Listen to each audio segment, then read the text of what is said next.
Cuyahoga County Council Committee of the Whole meeting for Monday, July 24th is now called to order. Andrea, would you please call the roll? Good afternoon, everyone. It is now 1:29 p.m. And as a reminder to all in attendance, this meeting is being recorded and live streamed on the county's YouTube page. Calling the roll, Mr. Gallagher. Here. Mr. Schron. Here. Ms. Conwell. Present. Ms. Turner. Present. Ms. Stevens. Ms. Simon. Here. Ms. Kelly. Mr. Kelly. Here. Mr. Miller. Here. Mr. Sweeney. Present. Mr. Tuma. Yes, here. Here. Council President Jones. Here. You have a quorum. All right. Andrea, is anyone signed in for public comment? Yes, Council President, but you had a, Yes. thank you. Today, we will be hearing 3 items related to the county jail. The first 2 ordinances on the agenda relate to the extension of the county's 0.25% sales and use tax as part of the jail financing plan. The point of this committee of the whole is to hear feedback during public comment, listen to the presentation from the administration, and continue the dialogue around the legislation. Ohio law requires us to hold 2 public hearings before passage of the legislation to extend the sales tax. Accordingly, today's committee meeting will serve as the first public hearing on these items, and the second public hearing will be held at the council meeting on Tuesday, August 1st at 5 p.m. We will have the ability to schedule additional meetings if necessary. Because all 3 items on our agenda relate to the same topic, after public comment, I will ask the clerk, without objection from my colleagues, to read all 3 items into the record, and we can then proceed to the presentation from the administration. Do we have anyone signed in again for the public comment, Andrea? Yes, Mayor Matt Burke. Yes.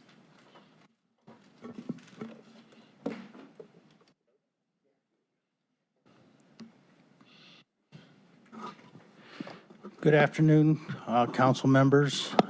Nice to see you again. Thank you for giving me some time to speak. I just wanted to iterate my, yes. For the record, if you could just state your name for the record. I'm sorry, Mayor Matt Burke, Garfield Heights, Ohio. I just want to reiterate my position in the support for the county jail site. There's no secret now that the site is in Garfield Heights, and there's definitely no secret that it is the only site that is available that is clean land that does not have a remediation cost. And that is the main reason why I support it, because that is what's safe for everybody involved. It's safe for the people that have to work there. It's safe for the people that have to be held there.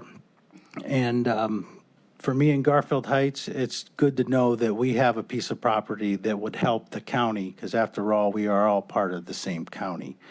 And I just hope you all take that into consideration. There's been a lot of talk about how Garfield Heights is going to benefit from this. That's not important to me. What's important to me is that the people that have to be incarcerated there and have to work there are safe and are in an environment that is not toxic. Thank you very much. Council President Ron Jackson.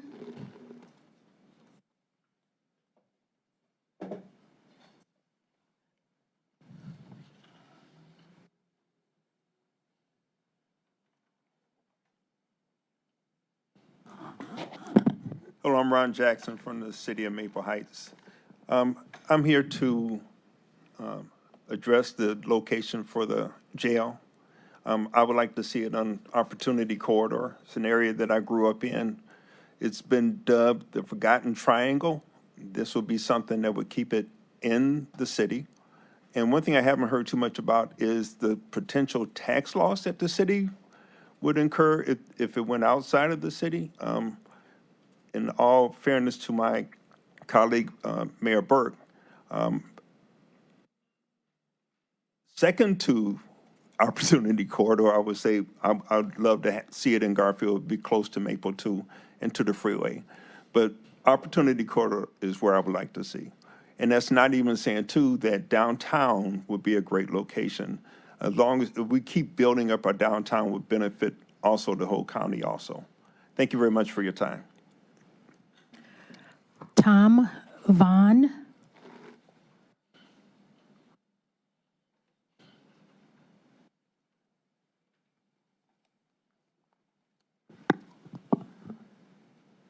Thank you, County Council.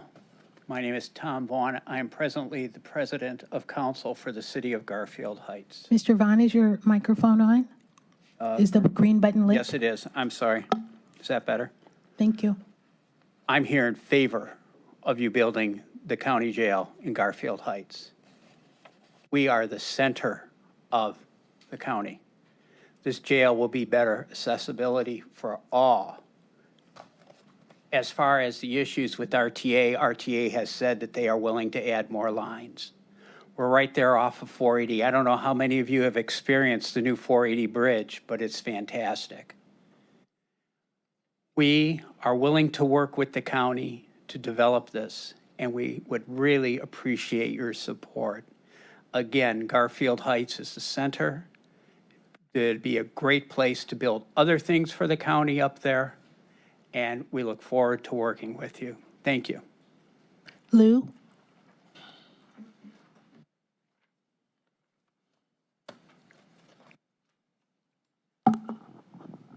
Good afternoon, everybody.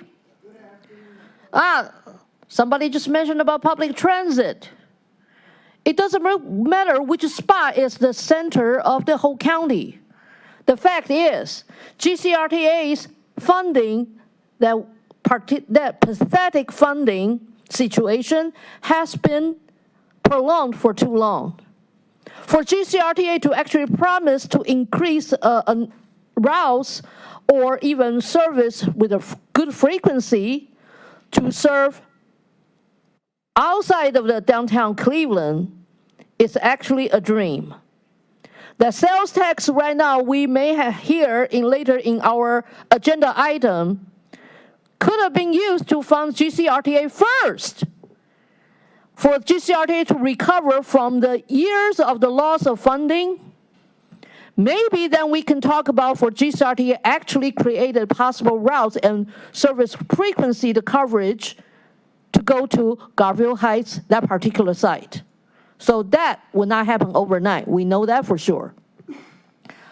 For that particular site, rarely we get a piece of property without chemical pollutions. That is the best location to build mixed-use multifamily projects to benefit all the people in Garfield Heights and all the people who wants to go to Garfield Heights to live. That is really a better way to sustain the possibility and the actual result to actually vitalize the economy in Garfield Heights, not a jail.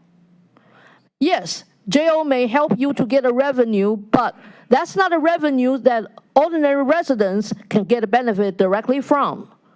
Just like sports arenas, stadiums, ordinary people in the county cannot really get a benefit from it. We still have to thank our previous council member, Nan Baker. She actually made an effort to negotiate a deal, so maybe some family may have a chance to go to see baseball game on weekends. But people's life, stay in the jail, working in the jail, and the people wants to visit their loved ones, for public defenders to go to visit their clients. Moving the jail completely out of the city of Cleveland is not a feasible choice. Please reconsider. Thank you. Kareem Hinton.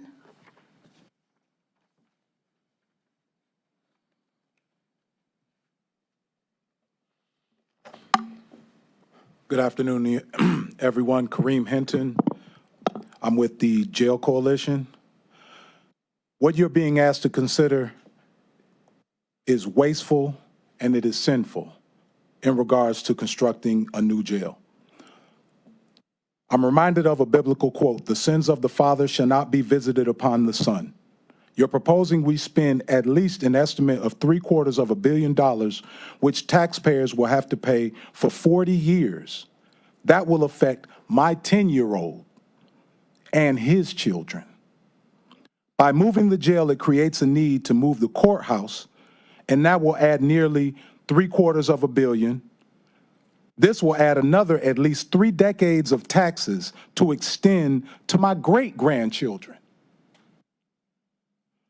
We have pastors and religious folk who that show up to these meetings at times, and they obviously don't care about their Cleveland parishioners, because this will necessitate the city have to build a courthouse and a jail of its own, because they will not be transporting the Cleveland detainees to a Garfield jail, nor will the municipal court judges be going to a courthouse in Garfield. The county exec says that they'll explore shuttles or increase bus routes on the bus line in Garfield. What's that? More taxes. What happens when RTA does more cuts? That'll be some of the first to go. The county jail has done poorly servicing many detainees and or at least it has a habit of this, and oftentimes it does not have a choice but to release detainees who have been homeless or who have homeless concerns and mental health challenges. How many lawsuits are forthcoming from those with diminished mental capacity who get hit walking on the 480 or walking down Granger Road? Taxpayers will be footing that bill, so I guess maybe you're not worried about it. The money to repair the existing jail is costly, but it won't cost further lives, nor will my great-grandchildren be paying for it in 70 years. The location is best suited in downtown Cleveland for transportation needs and access to services. Any concerns regarding sunlight in the jail are not legitimate. We should be concerned about sunlight for people that are going to be detained long-term. I would say do the fiscally responsible thing, the ethical thing, what makes the most sense, what costs less. Garfield has no services to help the homeless and the mental health challenged, but they have plenty of police to respond to frightened and angry residents for those detainees that are being released. Please don't pass this. Keep it downtown. Thank you. Donovan Young.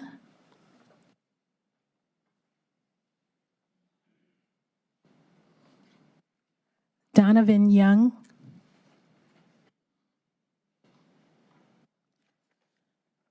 Bob Kehoe.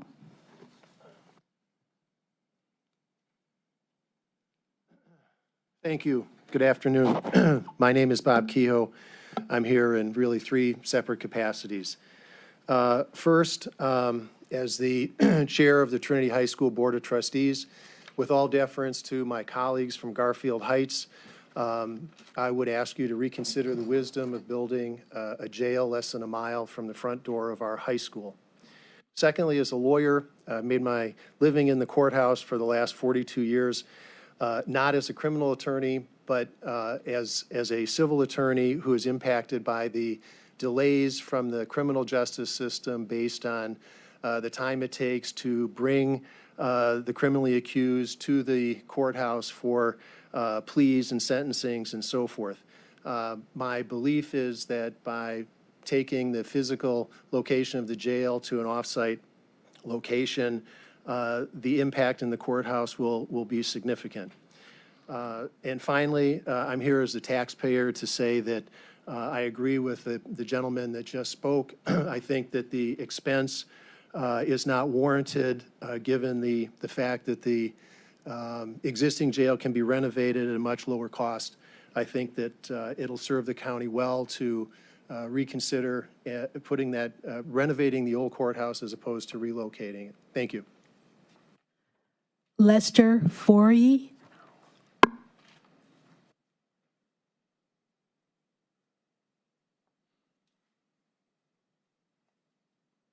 Hello, my name is Lester Forey. I'm a longtime resident, 20-year resident of Garfield Heights, and I oppose the building of a new courthouse or county jail in Garfield Heights. I agree with some of the other people that were just here that did oppose it, and there is a large plot of land on East 55th, just north of Woodland, and it's right 500 feet from the corridor, Opportunity Corridor, which means that they still have quick access to all of the city, 71 to 480 and up and around, which adds only about 10 extra minutes. So I do honestly oppose building that courthouse, county jail there. I just think our property values will go down, and, it's just not a good idea. Thank you. That concludes the public comment portion for today's meeting. All right, Andrea. As I mentioned earlier, the clerk will, without objection from my colleagues, please read all three items into the record, and then we can proceed to the presentations from the administration. Items referred to committee, public hearing. Again, items for the public hearing. Ordinance 2023-0012, amending and codifying Board of County Commissioners Resolution Number 2007-073101, dated July 26, 2007, and enacting new Chapter 727, Section 727.01 of the Cuyahoga County Code to change the period of time during which the county sales tax shall be levied at the aggregate rate of 1 1/4%. Ordinance 2023-0013, amending and codifying Board of County Commissioners Resolution Number 2007-073102, dated July 26, 2007, and enacting new Chapter 727, Section 727.02 of the Cuyahoga County Code to change the period of time during which the county use tax shall be levied at the aggregate rate of 1 1/4%. And Resolution 2023-0182, authorizing a real estate purchase agreement with Craig Realty Group Cleveland LLC or its designee in an amount not to exceed $38,703,000 for the purchase of certain parcels of real property in Garfield Heights, Ohio, with access to Granger Road totaling approximately 72.1 acres, now known as permanent parcel numbers 542-14004, 542-15-002, and 542-22-022, and a portion of permanent parcel number 542-14-002.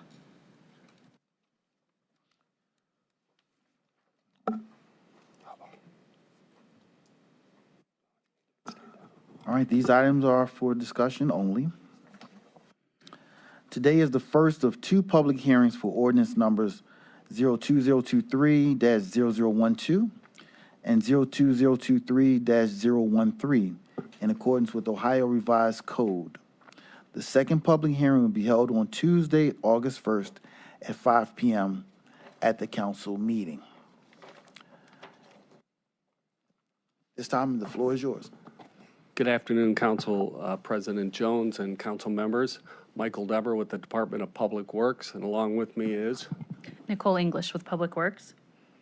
So thank you so much for having us come before you for this public hearing. We have a short presentation.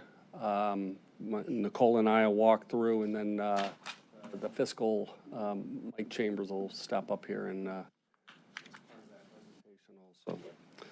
So if we could. Mr. Dever, if you could speak into the microphone. Thank you.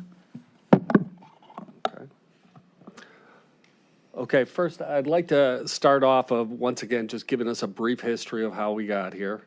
The previous studies, back in 2013, is when we initiated a condition assessment of the jail and the Justice Center. From that study, we did a planning document in 2014 also.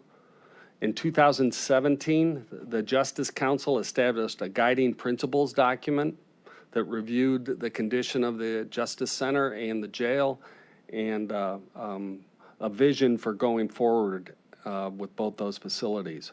In 2019, after the creation of a steering committee, we began the programming of the Justice Center and the jail.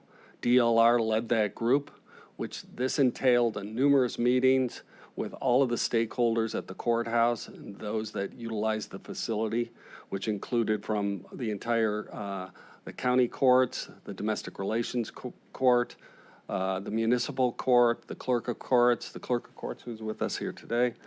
The sheriff was involved in those discussions, the prosecutor's office, the public defender's office, and even the City of Cleveland administration. From that, we made a programming document. In 2021, we hired HOK as our criteria designer. As you recall, back in 2020, there was a decision by the steering committee and supported by this council also to separate the two functions, the jail and the courthouse. We moved forward with that continuing planning for the jail over the next 2 years. And what we have before you today is our recommendation for our new county campus, detention center campus. Issues with the current jail. Operationally, it's inefficient. Currently, there's excessive inmate movement. Anytime an inmate has to either go to medical or to any probationary or to see a psychiatrist, they have to be moved from their cell, from their pod to another area. Physical conditions of the buildings. Beds units do not fit the classifications needed. Lack of programming space on housing floors. Lack of facilities for attorneys, family visits. Lack of space, access for community-based organizations. And there is an inadequacy of support functions. Currently, the do-nothing impact we would spend on system replacements. And back in 2013, there was a number placed by the consultant at that time of $190 million. Today, as we inflationary cost and other costs associated with it, that is close to $500 million to invest in that facility if we were to continue to stay there. It's not ADA compliant, and there's zero operational savings if we just stay in the current facility without reconfiguring it.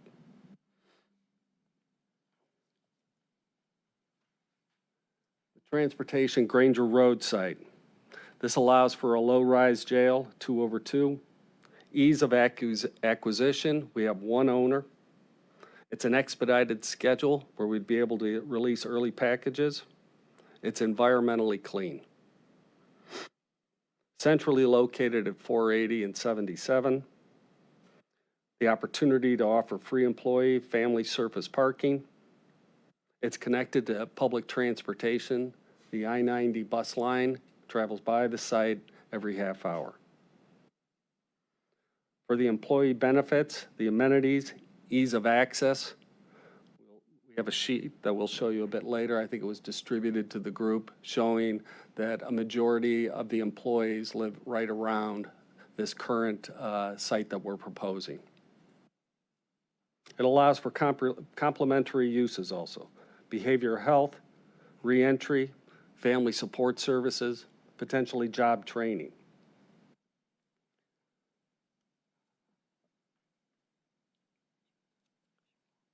Yeah, in regards to the picture, so this is a revision from the last photo that was presented to the council members. There was a question specifically about what is $750 million and what does that get you? So we specifically highlighted everything in yellow here to show what is included in the $750 million budget. In the previous slides that you saw, there was different colors to things, so that's where it caused potentially some confusion. So we believe this revision is much clearer. You see two additional ancillary buildings that are there.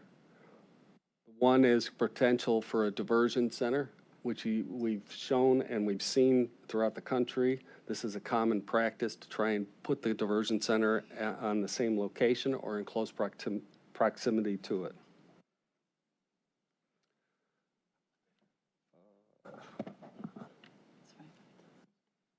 So if we could, we'll go on to the next slide.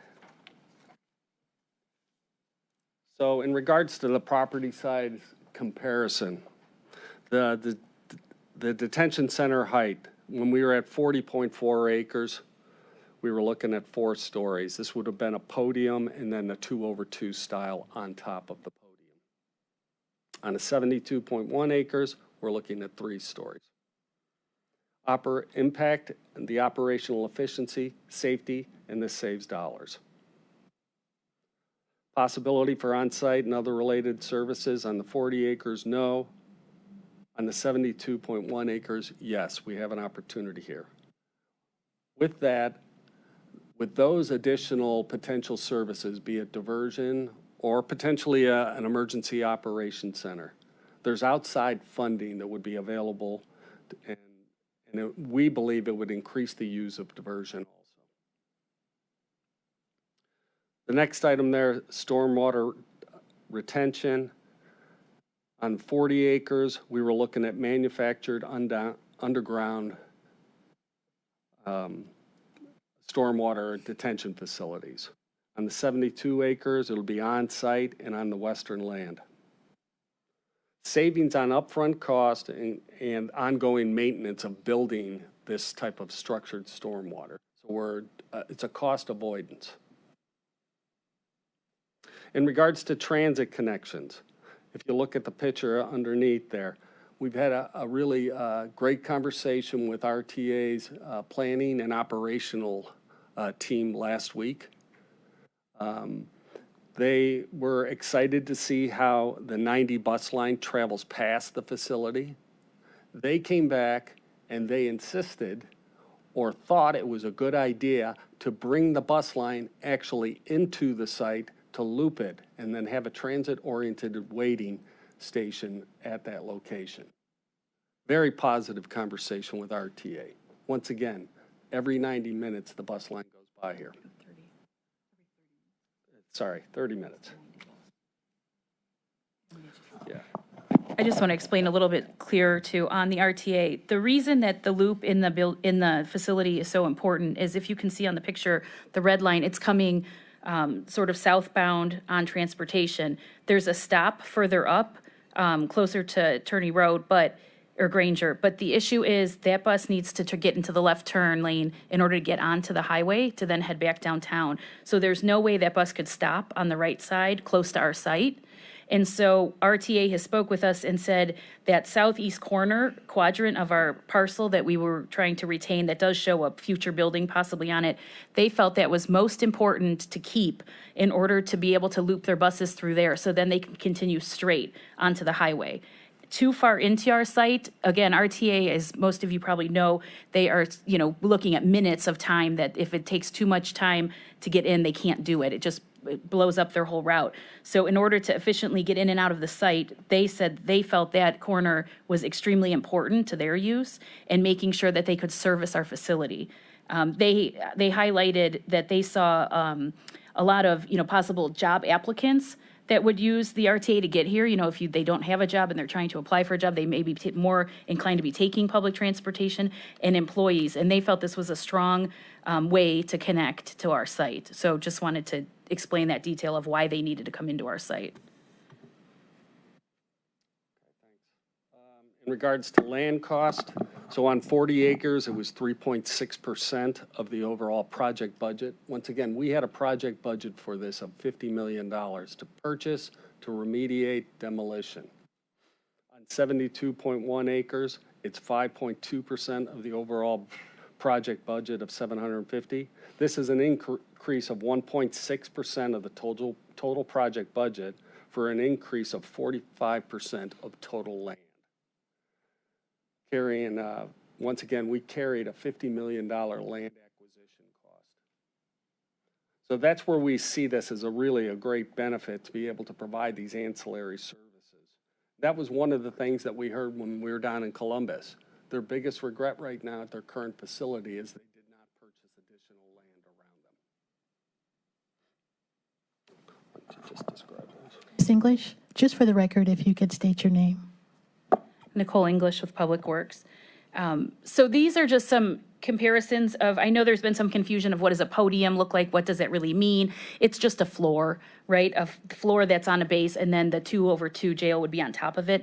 So this was just giving some representative images to kind of show you how high we'd be looking at a building and what it could look like. Obviously, we're very early in the design. We don't know that it would look like this with the glass and the brick, but just to give you an idea of size and height, this was kind of some representation. Douglas County, Georgia is the top one, and that's also the site plan to the right. We just found it interesting too that they did locate their emergency management services also on their site. This is a smaller jail by comparison at beds, but again, just looking at kind of their campus and how they had it set up too, if you scaled it up, would be very similar to what we're proposing. And then San Mateo, California, just south of San Francisco, that's their jail there on the left, and again, with their sheriff's administration. So just giving context of kind of what this looks like height-wise. It could look very similar to an office building that's out in anywhere around Cleveland at this point. So just for context. So the next slide is really about schedule. So it's just trying to explain where we are in the process. The green shows where we've been, what we've already done. We're about in the middle of the conceptual design right now.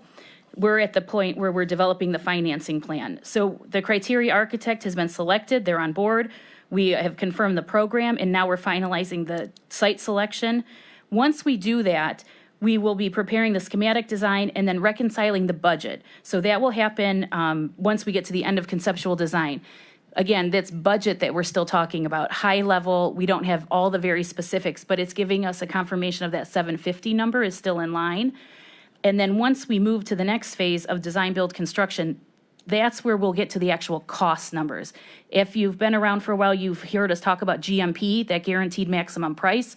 That's when the design builder will have an actual cost narrowed down, dollar for dollar.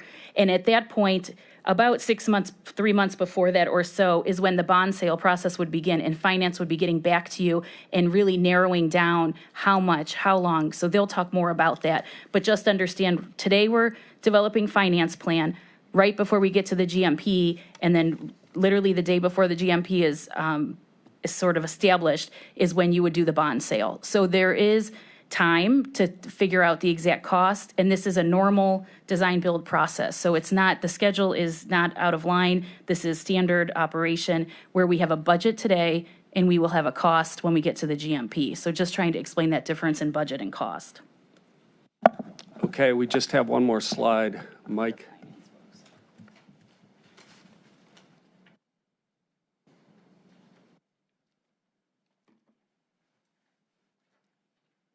Okay, Mike Chambers, Fiscal Officer, Council President, Council members. This last slide is pretty much, we've seen different versions of this, but there's a big discussion we've had many times over debt capacity. But the long story short is we do have significant borrowing power. We've talked about whether or not we're doing a lease type of a bonding, which is pretty much unlimited. We talked about our GOs, which we have a capacity of over 500 million. We also talked briefly about the non-tax, which we have over $1 billion of availability. But always comes down to the affordability, which is what Bob has said many times. I'm going to repeat it to you again today, which is our next topic here. Without the 0.25%, there's no way we can fund this project or any money set aside for the future courts without then looking at some existing program risks. Well, what do I mean by that? It's basically general fund, expenditures we'll have to cut. And I don't want to get too far into that conversation, but that's the only other place. As Mr. Dever indicated, we're going to need $500 million just to do renovating the existing jail. Once again, we can't do that without extending this current sales tax. So whether we build new or stay where we're at, we are still going to need this funding source either way. As Nicole mentioned, prior to getting to the GMP, we've asked for the 40-year, and we've tried discussing this a couple times as a maximum amount.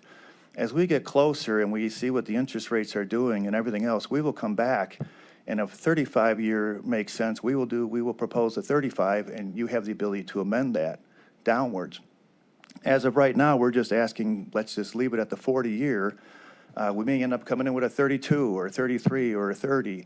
It depends on what the market is doing, but we're just asking to have that maximum flexibility so that after we get the jail hammered out, we can see what's available for the courts and have that funding mechanism for that as well. Other than that, I'm here to answer any questions. I kind of went through that kind of quickly, but we've been hitting this for the last couple of weeks. But this is a condensed version of everything we talked about. All right, are there any questions? Mr. President. Councilman? All right, thank you. First of all, start with the sales tax portion to Mr. Chambers. I had asked Mr. France to put in terms a 30 and a 35-year option. Is that something, even if you're not ready to discuss that today, is that something that the rest of council can see and have or be presented with either now or at the next meeting? I was under the impression they were getting that one way or the other, but. Okay. But certainly, yeah, this is exactly what we're talking about, because as Mr. France will indicate, projecting a 40-year rate and return is very, it's not an easy task at this point in time. Right, and Yeah. I understand that, but it's also important to remember that council holds the purse strings, and so we make that, we make that final determination, and I think it's fair to my colleagues and myself to be able to assess that based on what the information provided. So if we We'll could make get that available to everybody. I'd appreciate Absolutely. that. To Mr. Devera, if I could, a follow-up question. So my question to you, Director, is with respect to the RTA, have there been any discussions with RTA as to possibly looping that route a little further inward towards the projected jail site? Yeah, I think the challenge with it is, with RTA is, that bus is definitely going onto the on-ramp to get onto 480 to make its trip ultimately downtown. So that it comes down to minutes. Actually, they're saying they look at it in 10-second intervals. How much time does it wait, or how long does it take to? So if they do come into the campus, how far should they go into the campus to make it, so they're not overly staying at the location too long? No, that I get, but again, this council, or some of us on council have inquired as to whether or not the total 72 acreage is necessary, and if there was a way to eliminate some of that eastern portion of that acreage, then RTA could do a loop inward and still have, people could still have bus access. So at some point, are we going to hear from RTA officials? I mean, you guys have spoken with them, but I'd like to hear from them and get a commitment, whether they're here or at another site, that they're on board and willing to do what they need to do to help the public out. Well, I'm sure they would. They would come in. We're once again just in the planning phase with them right now, and they were very appreciative that we brought them to the table earlier, because typically on some of these type of projects, people wait until the last minute and show them this is how it's going to be laid Right, out. but this project, listen, we've been talking about a jail for as long as I've probably been here. So, this isn't like a surprise that RTA should be heavily involved in the discussions and planning, at least on a periphery, hey, this is what we're thinking of doing. Are you guys capable of doing this? Because one of the issues that I think some of us are having is that there's a plan A and there's no plan B or C on some of these things. And I think council should be presented with a plan A, B, or C in the event, things turn out differently. So I'm glad to see that the solar farm's not on there. That's a step forward. So, all right, appreciate it. Councilman Gallagher? To answer Mr. Tuma, in the process when that committee was going on, earlier in the process, RTA did come in. They did commit to do whatever is necessary to provide transportation wherever we chose to go. At that point, we had not chosen. So I would imagine that, they'd be comfortable coming in and reiterating their promise. Councilman? Thank you, Mr. President. To Mr. Tuma's point, the way I looked, at least I saw your rendering. Is there any reason the entire site could not be moved forward closer to the RTA? Is there anything prohibiting ground-wise, that the building and all of where the people come in, could that be moved forward so it's in closer proximity to where, I understand they're measuring everything in 10 seconds and 20 seconds. I get it. I'm in the business of measuring 10 and 20 seconds or microseconds. I get it. Is there any way to actually put where people would be coming in, or maybe a walkway or some kind of a connection, so that it better facilitates where RTA's, their loop is probably their loop. That doesn't want to move. Can we move to be closer in accommodation to that loop ourselves? I mean, we're still. Can you bring that slide up, by the way? Is it possible or is not? I'm looking at our technical support. We're getting closer. We got the previous slide. One more. Here we go. There you go. So, again, this is Massey Models. We aren't at design back to that schedule. Right, until we get just have there. bubbles right here But right I will now. say, we've talked about setback. We need a ring road in order to get around the site for emergency vehicles and everything like that. So could the building be all the way to the ring road? I would doubt it. You'd likely put an entrance and parking. Could it be a touch closer? Possibly. I will say, when we had our meeting with RTA, their chief operations person, the first thing he said to us was, do not give up that corner, that it's very important. They feel like this is really key to their operation. And he just was so happy we were coming to him early on and that they could have input. We'll definitely try to get them here so they could explain it to you guys directly. But that was one of the very first and ongoing messages we heard in the meeting, was they just really felt this was a key piece of the property in order for their operation to work. So can it be a little closer? Possibly. Yeah, the loop right? looks We're not that- fantastic. If I'm in their shoes, the loop looks fantastic. But if it extends another 75 feet, does that change their 10 seconds to 22 seconds or something like that? It makes it a heck of a lot easier in the snow and things of that nature. Yeah, so there's lots of site planning that needs to go on further, but this is at least our initial. But that answers take. Mr. Toombs' question. Could you get it in closer proximity to where people are going to be coming into the building? Mm-hmm. I just had one question in regards to the taxes. And you know what it's going to be? It's a broken record. Do we raise any more taxes if it's voted on by the people versus non-voted on? To answer your question like we did last time, it wouldn't, but we would delay. Time is money, so we would be pushed back further, as Mr. Councilman Gallagher indicates, a couple million a month. I don't stand by that, I'm just quoting him. Yeah. Yep. But it does bring the public into the decision, as opposed to not being part of the decision. Thank you. Councilwoman Conwell. Thank you, through the chair. I have a couple of questions. I think they're all over the place. Mr. Dever, you stated that the yellow on the paperwork is in the projected presented cost. That was the $720,000. So where would the dollars come from for all the parking? Yeah, I'm sorry, that should have been included. So we tried to shade the area that was part of the overall 750 budget. The parking is part of that also. I'm sorry, I was just showing the buildings as opposed to the parking. Okay, so it's good to say that the 720 that's presented, and I know you don't bring that sheet up again, it's going to be inclusive of the parking, the yellow shaded buildings, and just -2, which are probably the future site kind of things. Yeah, site-specific items we thought would fit well with the campus. So, yeah, those are the light blue shaded towards the front. I'm not sure if we can bring it back up. Thanks. Okay, because you kind of said in your speech it was just the yellow, and I was like, that's a lot. Yeah, no, it's the yellow, and then kind of the offset yellow is potential future expansion of the facility. That retention basin and all that? That's part of it also. Do we know what the cost that the current owner paid for this land when they purchased it? When it was purchased, Ryan? And how long have they owned the Got land? Ryan Jeffers from CBRE with us also. Ryan Jeffers, CBRE.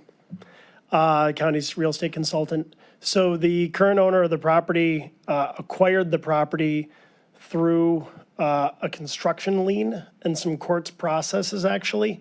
So their investment in it is not only the land acquisition itself, but also what they invested in some of the roadway infrastructure and at the highway exits. So they have part of their investment in the property, and what they're recouping is the investment around there, just to spell that out. So a lot of it's not publicly recorded, but we can get you information upon that. Yep, I think that's important. Yep. And how long have they owned this land? So they didn't have to remediate in any way. What you're saying is they just fixed some roads and whatever. They spent their own money to fix that. Yeah, and I mean, I wouldn't downplay it. It was a pretty significant project and infrastructure work. But yes, they didn't have to remediate. They did phase one work on the property. They've studied it. They've done geotechnical as well. And their investment was in the acquisition and also in the infrastructure work. So yeah, I think that people need to see how much extra they're getting in profit from us, if any, from the purchase price. And this might not fall under the sales tax, I don't know. If jail moved, if it was voted to move, what is the use? What would be the use of the current jail, and what is the plan to sell or to tear down? So I think I'm kind of like on Tuma. You need to have, we talk about plans, we show in our diagrams that we have future sites, but I think we need to move in a direction and know where this money is going to come from to do all these things. In regards to the current site, we are actually putting out an RFP tomorrow in regards to the courts. It'll be out on the street for roughly 2 months or so, but we're looking for the market to basically tell us what it would cost to refurbish and or build another justice center in the range of 800,000 square feet. We think some ideas may come back in regards to where the current jail 1 and 2 are located, in regards to what those potential uses could be. Ryan, maybe a little bit more about the RFP that's going to hit the street tomorrow. Yeah, so the RFP is intended to provide the county with a vehicle, a process to hold a transparent, public process and a competitive one for the courts project. You know, something we heard an awful lot over the years, and especially last year, was a desire to make sure that we had a plan for the courts, and that's what the RFP is intended to do for the county. So the RFP will be soliciting partners and locations who have an interest in the courts project, either a redevelopment of that current site, which is absolutely one of the options, and it will, because it is a competitive public RFP, it will take into consideration possible other sites in town. It's focused on downtown. And that RFP will help really inform the conversation better once you see the options and the partners and development groups that are presented. We'll have more information on that. That's going to be on the street for 2 months. So sometime in early October, we'll probably have more information that'll come in from that solicitation. So any thoughts of where that cost or that funding will come from? Is that incorporated in this sales tax discussion? That is correct, depending, obviously on the results of the RFP, that was the intention for the sales tax extension to cover both projects. Okay, thank you. Any further questions? Councilman Miller. Mr. President, Director, I heard some early preliminary discussions about the possibility that we might hold back and renovate some cells in jail to provide number 1 and overflow so that we didn't need quite as many cells in the new facility, and also to reduce transportation costs to provide a temporary holding place for prisoners that were in trial and needed to be close to the court system for a while. And my question is whether that concept is still under consideration and to what extent. To Mr. or Councilman Miller, that was discussed. It was an idea that was floated from the administrative judge over at the courts and also, I believe, the prosecutor and public defender. We did review that. We had internal conversations. Operationally, it doesn't make sense. It's easier for us to transport people, and this is a model that's being followed all across the country, is to transport people to whatever the court, the psychiatric unit, or wherever in regards to is needed down at the courthouse. So to bring them to the facility in the morning and then transport them in the evening. So nobody would sleep at the Justice Center. Thank you, Mr. President.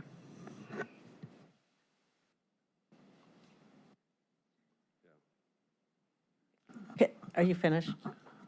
He is, Councilman Miller. Councilwoman. I want to Yes. follow up with this, if I can, Council President. So you're saying that there's no plan to rehab the jail to enable the courts to continue to use those if, in fact, this jail moves to any other site?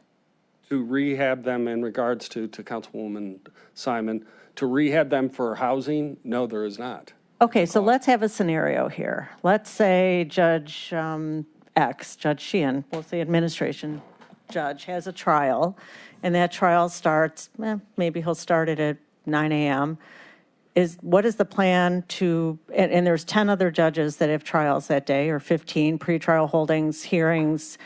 What's the plan to get the detainees to the court? So the intent is. What is the plan? The schedule. Before COVID, we were looking at in excess of 200 people transporting from this off-site facility to the Justice Center. Post-COVID and through COVID and then post-COVID, the numbers came back from the sheriff's office. There's 130 roughly per day that are needed at the courthouse. We developed a transportation plan to move people in the morning, bring them. What time? It could start at 5:30 in the morning, whenever the correction staff come in, whenever the change of staff is, to load people up into buses or to other types of transportation. How many buses?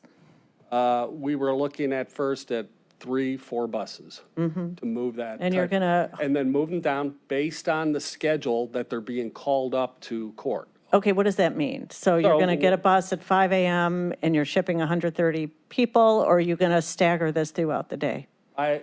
First thing in the morning, we'll probably move a significant portion of that population, but we fully expect that there will be somebody called down to the court at any given time. So we may have to send a special transport to move that person to the court. Okay. But we intend to pick them up in the morning using bus traffic. We're going to make some changes to the Sally Port, so we're able to bring those buses in there to be able to house those people for the day.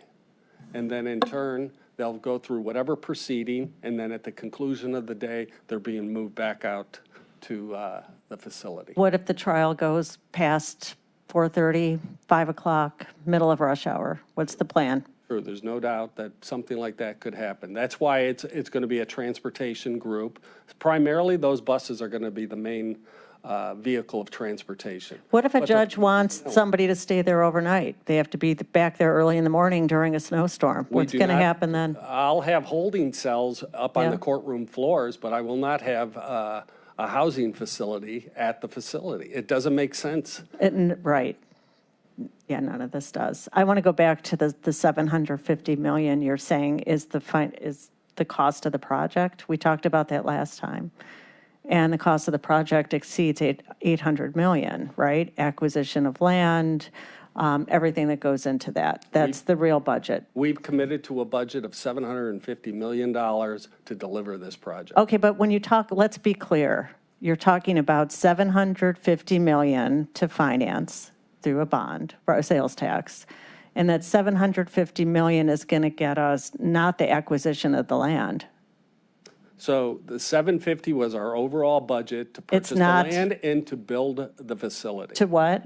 To purchase the property, and if it was remediated or demolition, and then to build the facility. Okay, so now you're saying, we'll play the hearing testimony from last time we were here when Jeff Applebaum, and I think you acquiesced and agreed that it's not $750 million. There's no way that that figure stays static from last year with the cost of inflation. I thought we all concluded the project itself exceeds $750 million, but you were backing out the use of the ARPA funds to purchase the property. That's right. The ARPA funds, if I could, the ARPA funds, our thought were, this council moved the ARPA funds into a $53 Yes, we million know. pot. Yes, we did. I'm just presenting. Okay. We moved it into a $53 million pot. We're recommending to use that $38 million of those ARPA funds, $38.7 million, to purchase the property. Sure, that comes off the 750. It doesn't come off at 750, it comes off at the 800. I would ask staff to get ready to play the testimony from last hearing.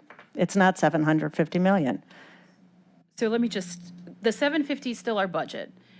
Do we agree that inflation has happened in the last year? Yes.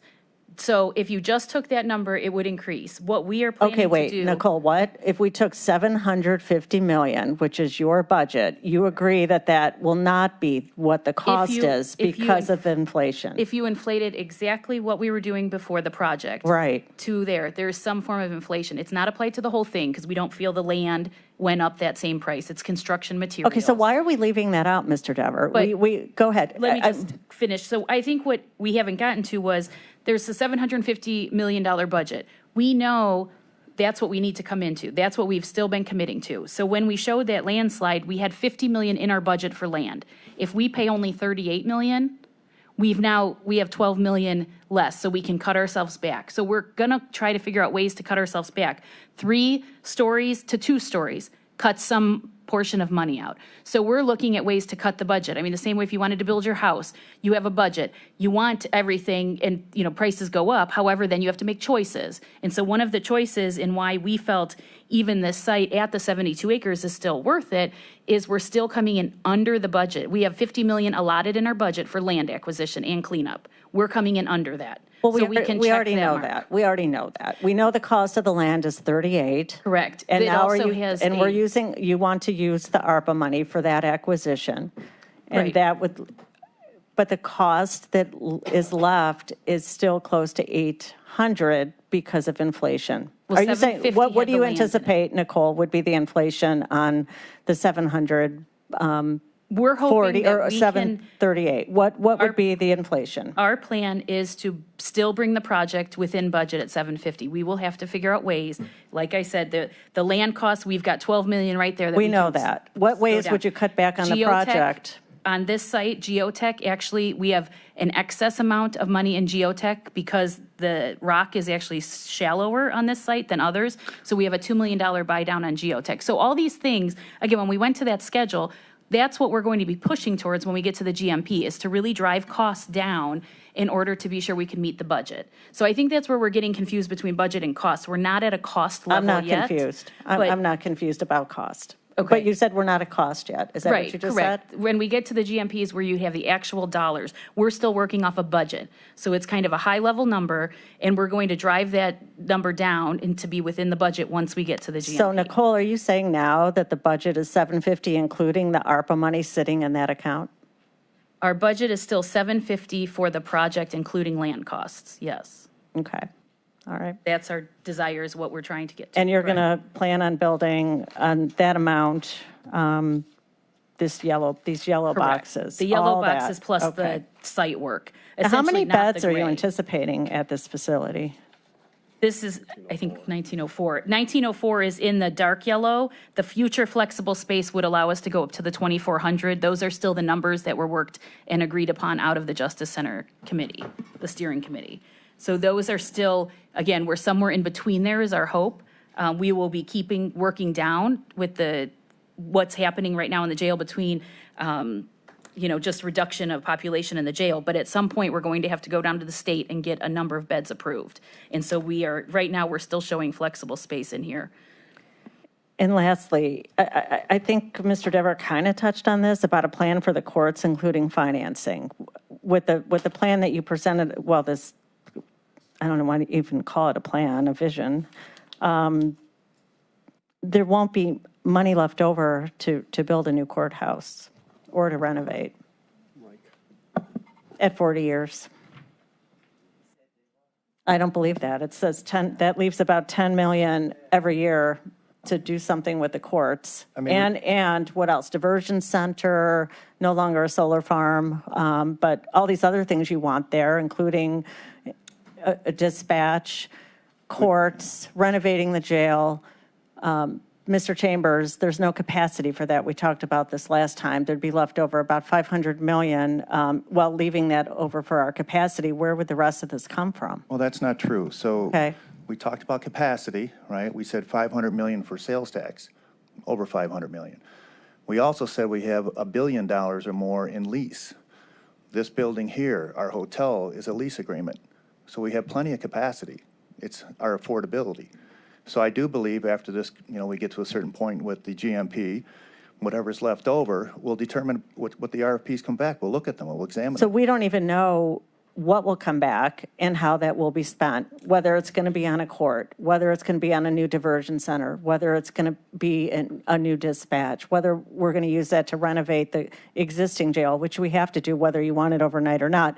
What about the COs? What about these buses? What about all of this? And I don't see anything concrete in front of me to tell me that all of those things, any of those things can be done to make this whole vision even remotely possible. Just as we talked 2 years ago, 3 years ago, the sales tax extension was always going to cover the jail and have funding for the courts. I stand by that. We're still going to go for that. And until we get the information back, saying no is a little premature. I mean, we got to see. Well, what's on until the we get street. it back, it's premature to say yes. I'm saying this was what the money was set aside for. What money? The sales tax extension. Well, of course, we had this to contemplate building a jail and hopefully a court, and there was some differing opinions during the one hearing about whether there'd be enough money for the court. You say yes, and I think our bond said no, Mr. France. So that was even a dispute, was maybe. We can't do this without contemplating all of these things instead of just wishing that all this will come to happen. Well, Councilwoman, until we have numbers, you're right. We don't truly know, but that's why we're here right now giving you our best estimate on the budget. We have an RFP on the streets to determine the sales tax, the courts. And once again, our focus, our number one priority is the jail. And we'll get to that, and then obviously, hopefully, we'll have the dollars left over for the sales tax. I'm confident we will have money left over. For the diversion center, for the I'm not court? talking diversion center. I'm Okay, you're just talking about courts. the court. What about the diversion center? Well, that has other funding available to it. So I'm not saying it's directly outside of the sales tax discussion, but there are opioid funds, and unfortunately, Brandy Carney isn't here today. She could share some thoughts on that, and I think it'd be helpful. Okay, well, all right, I'm going to yield and come back with more questions. If I could add one more time, one of the other reasons we asked for the 40 years was for the flexibility to give us those additional options and opportunity for more money to fund those courts. As I indicated to you before, we will come back when we have better numbers, and maybe we can get away with both for 35 years. But right now, we're asking for the maximum of 40 years. I'm going to yield, but I'm going to tell you there's not enough money after, even if it's a 40-year, to do everything that we're being presented with. It's just not, it's not going to happen. Councilman Gallagher. I agree with Ms. Simon. I don't think there's enough money in that. And when I hear discussions about we're going to go get a budget, we're budgeting for 750, but we're going to look at the project, see where the savings are. In my mind, I'm hearing, what are we going to cut out? And until I get an absolute on-the-record guarantee, and I said this before, and my friends at the editorial board, the Plain Dealer, thought they got me, but they didn't, is I said when the bells and whistles of that committee, everything in that plan, Everything in that plan stays. Nothing gets cut out. We got screwed on the land with a bunch of BS. Nobody touched that building. So what that committee agreed on, and probably the best thing that came out of it, we all agreed on what was going in that building. Until this administration says we absolutely are going to build that building there, you don't have my vote. I don't think there's enough money. The time we had enough money was last October. And I keep saying that because it's true. And last October, over 9 months ago, we had a project with the Justice Center included. And it was liquid. It was between 1.2 and 1.4 billion for both projects. That was 9 months ago. And now we're just on the jail, which I appreciate because that should be our focus. But it's not 750. And we can play all we want with, well, we have 53 million to play with. You have 53 million to play with because this council allowed you to play with it. It wouldn't be there without this council. So the reality is I need to see the numbers on a jail with everything in it, as the committee dictated, everything involved, all in, what's the cost? And it's not 750. It's not. And I think people in this room know it's not 750. Now, had we moved forward last October, I wouldn't be concerned about cost because the money was there. And there are forces that are guilty of putting us in this position. I'll leave it at that. Get me the final cost, what that building that committee agreed on that Garfield site, all in, what's our cost? We're committed to the $750 million. Mike, We you're will on the not right. have Mike, that you're on the accurate Mike, you're- costing until the end. excuse me. You're on the record here. Sure. There's no way that building with a 300-bed hospital in it is 750. So Unless you, maybe you have access to material and I don't know. I don't know how you would do it. I wish you luck to do it, but give me that building on that land, give me the amount, and then justify 40 years at the 0.25%, which I don't think we can do. Maybe you're telling me you can, now you have to. So we won't have those accurate dollar figures until we get further down the criteria design.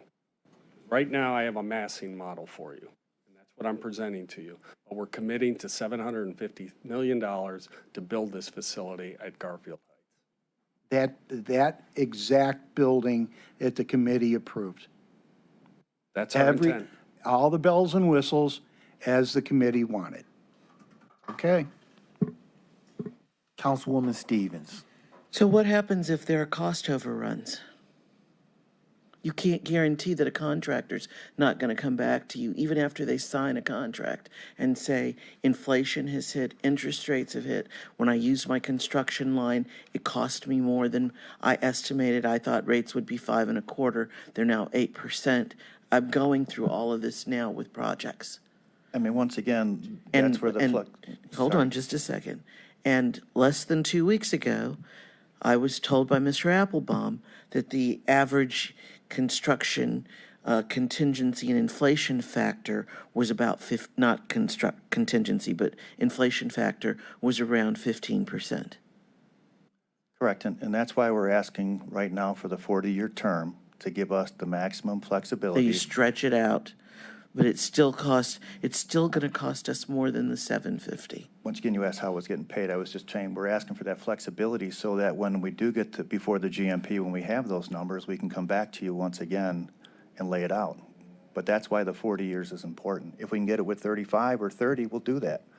But we need to get to those prices first. But that's the flexibility we're asking for with the sales tax. So my colleague, Mr. Gallagher, and I specifically, and Ms. Simon, have been asking for what the elements cost so we can see those pieces as well. Because the ballpark, we're not feeling comfortable with your ballparking this consistently at 750.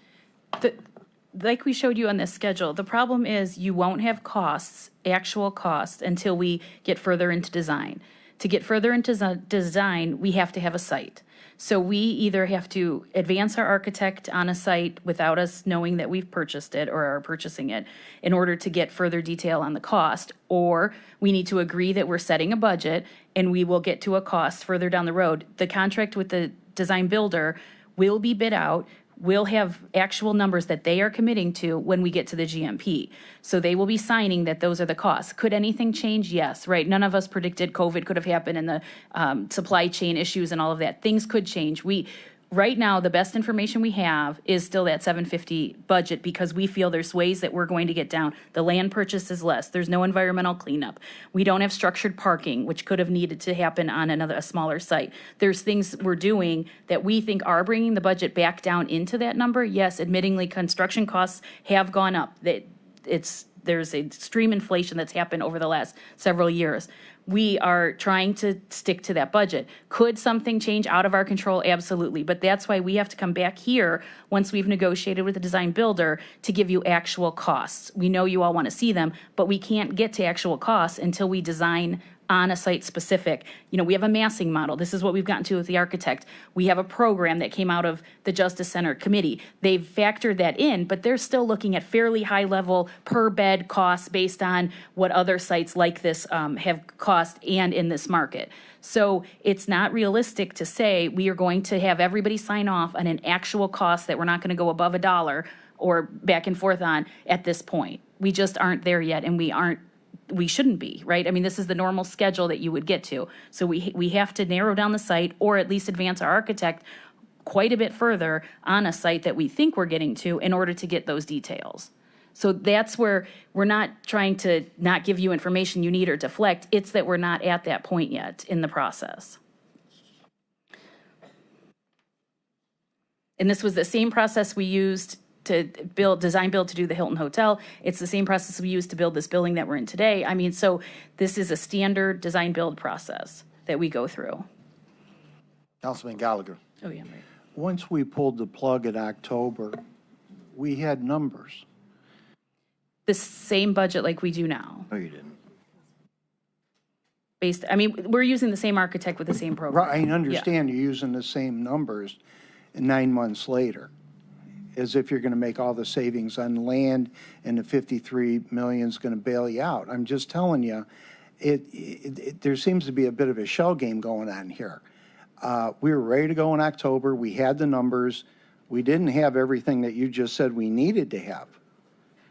We had a lot of people on board telling us what the presumed cost was going to be, and the presumed cost of a new Justice Center facility for the judges or a redo, and we knew the redo was 1.5 times more, which why a new build made more sense.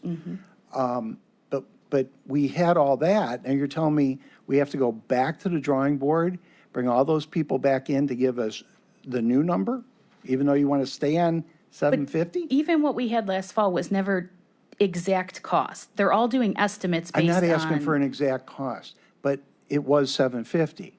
I know it's not 750 anymore. That's all I'm saying. There is inflation on the construction pieces, you're right. There's inflation on everything.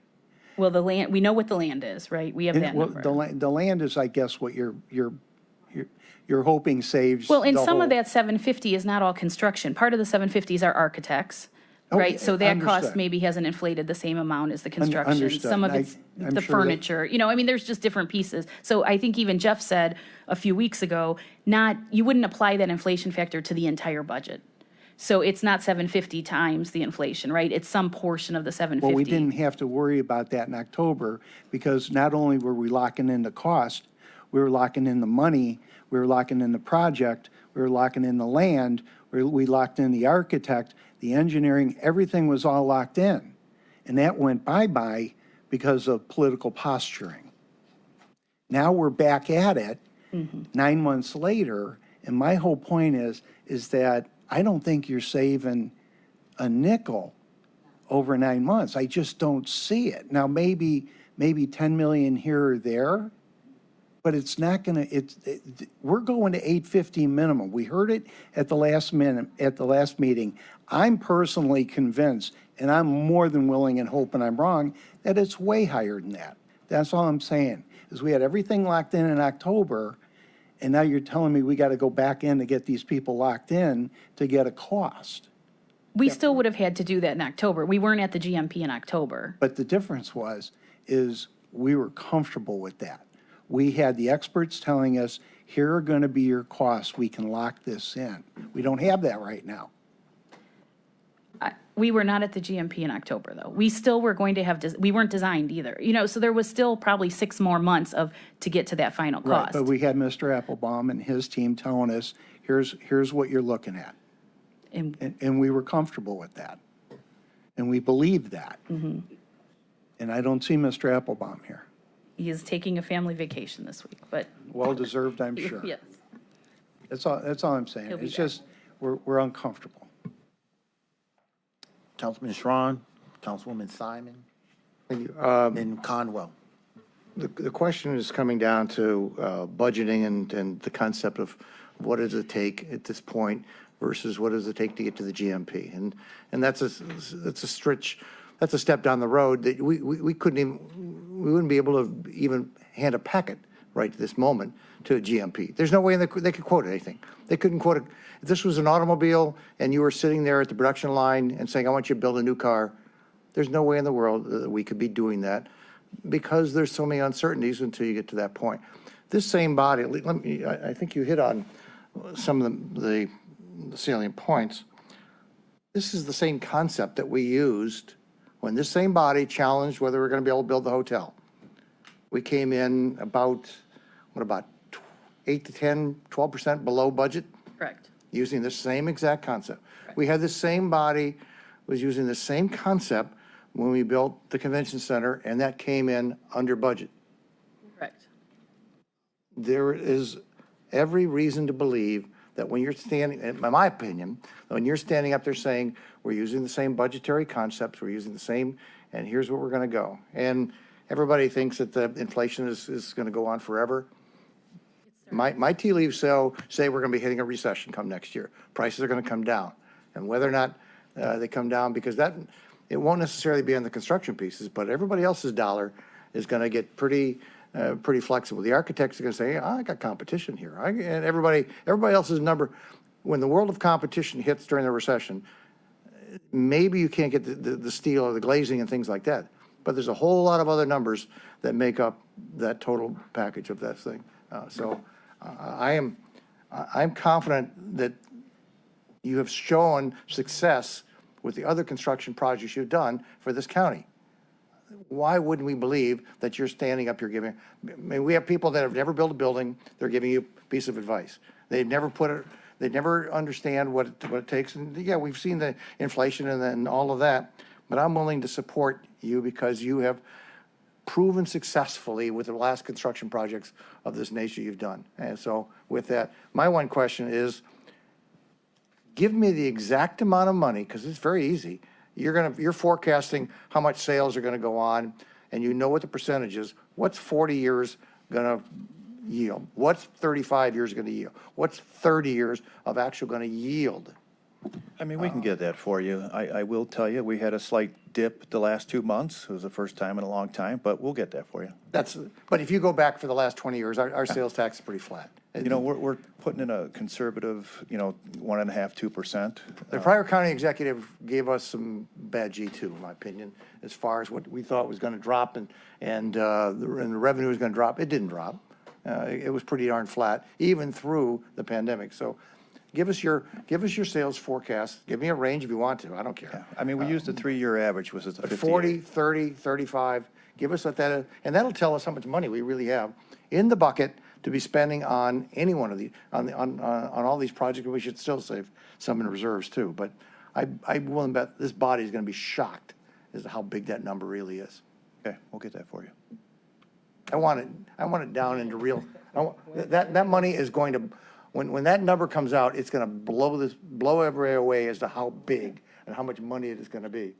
It'll be scary. I sure as heck we don't spend that, as everybody knows my attitude on that.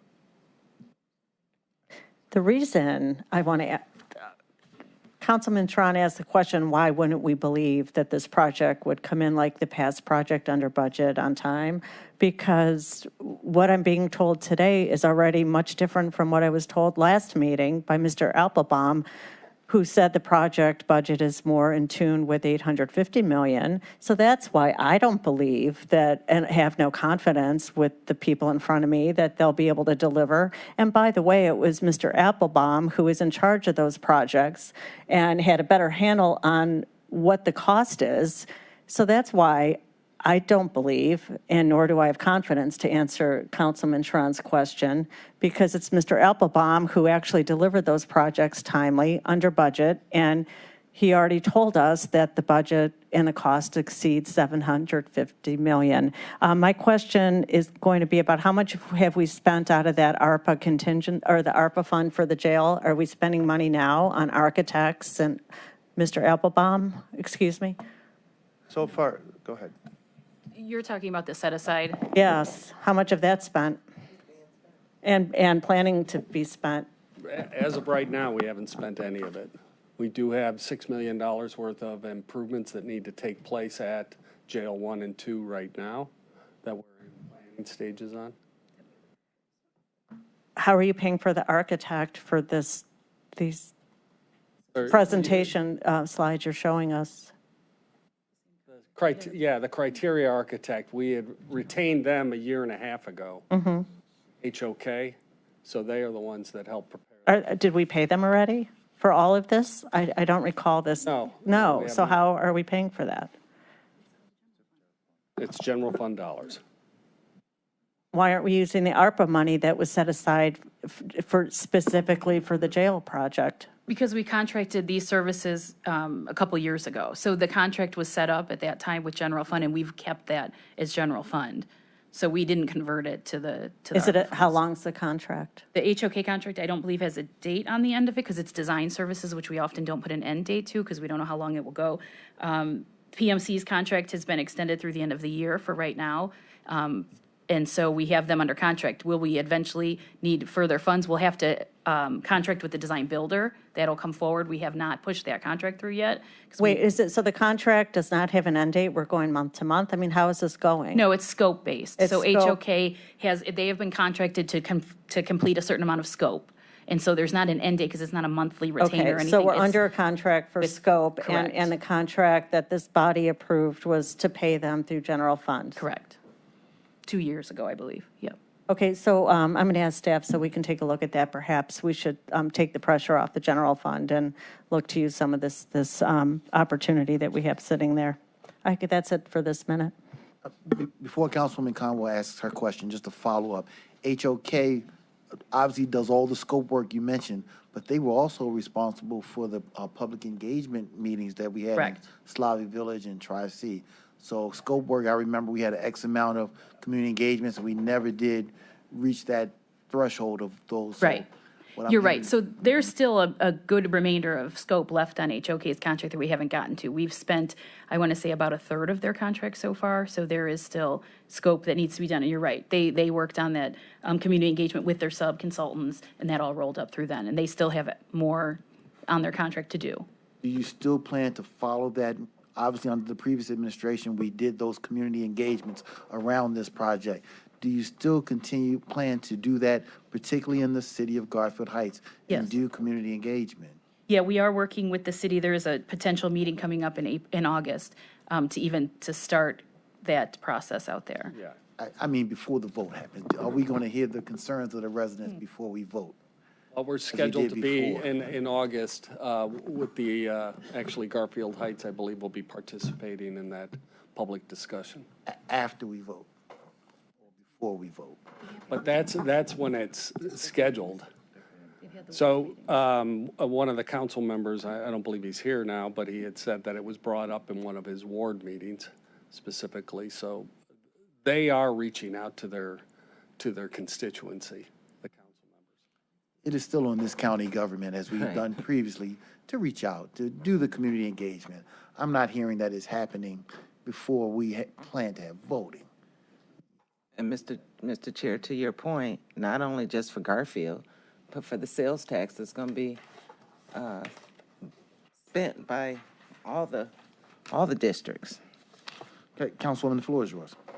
All right, thank you. As the Health and Human Services Chair, I'm very concerned, of course, about the safety and well-being of the individuals that are housed in our current jail.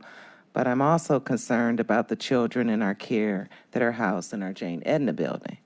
Now, as I work on these and in placement meetings and things of that nature, I'm a lot more privy to the problems that we have in placing the children that we're mandated to take care of. And so the decision to reinvigorate this jail discussion after I thought it was put to bed in October it's just overwhelming compared to the decisions that we should be making as a county in terms of the kids and where they need to be placed. And we have all kind of discussions about residential housing, the community's not fostering kids, things of that nature. To me, our babies are worth $40 million. Not these jail discussions at the moment. And we set them aside. They were put to bed, and we're in the newspaper all the time about the kids being in that building. Why aren't we doing something for them? You know, so I know people try to say, well, one thing is one thing, but no. We know as a county what our issues are, and to me, the children, you're setting them up to just be people in that jail because we're not investing in their lives. And so that's my main concern, this conversation about the jail. Should have went forth when it did. It did not. So why are we reinvigorating when we know that we have this big crisis on our hands? So that's just basically my statement, Mr. President. No questions. Just something to take home and think about at night.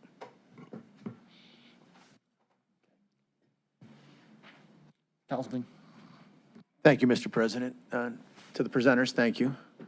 I want to thank you, Mr. President, for committing to having a vote up or down on August 1st, our next council meeting, for 2 of the 3 pieces of legislation. Because we've been talking about this, I keep hearing years, and I've been here for 2.5, and the administration put a piece of legislation in. We're doing our due diligence, which is absolutely in-depth, thought-provoking, but the question is going to be called. And this is the administration's recommendation, is that right? For council to consider to vote yes or no. Okay. With the $750 million, that's your budget. If you're short on the budget, or if you go over the budget, what do? Do you come back to council? How does that work? Ultimately, we would, but we're coming to a negotiated price when we come forward with the GMP. So at that time when we come before you, which is probably going to be anywhere from 8 to 12 months from now, that's when we'll have a negotiated price for the overall budget of this project, which would include furnishings and everything associated with it. So that will come before you at that time. So this legislation has nothing to do with the $750 million hard budget that you're talking about? But we needed a budget to come forward to you. But I'm just trying to make a point here. So a real number will be coming after your work done. Okay, and through the chair, would you guys say you're the subject matter experts for Cuyahoga County dealing with these 2 issues? From the finance side, I would. Yeah, and obviously we have Mr. Applebaum at PMC as our owner's representative that's familiar with these type of projects, has been referenced. He's been involved in projects. We did do a design build for our Harvard facility also. So that's an additional facility. Yeah. And through the chair, I'm quite comfortable with my tax dollars on each and every one of your 3 salaries. And I rely on you every day, not just for the high level, but on everything with Public Works and Finance. So I want to just share that. On the, is that good to laugh when I'm trying to talk and be serious, Mr. President? Please continue. The floor is yours, Mark. Is that okay? No? Okay. I appreciate that. I'm just trying to. And let's all remember, and it is good to be respectful for one another whenever any of us are talking.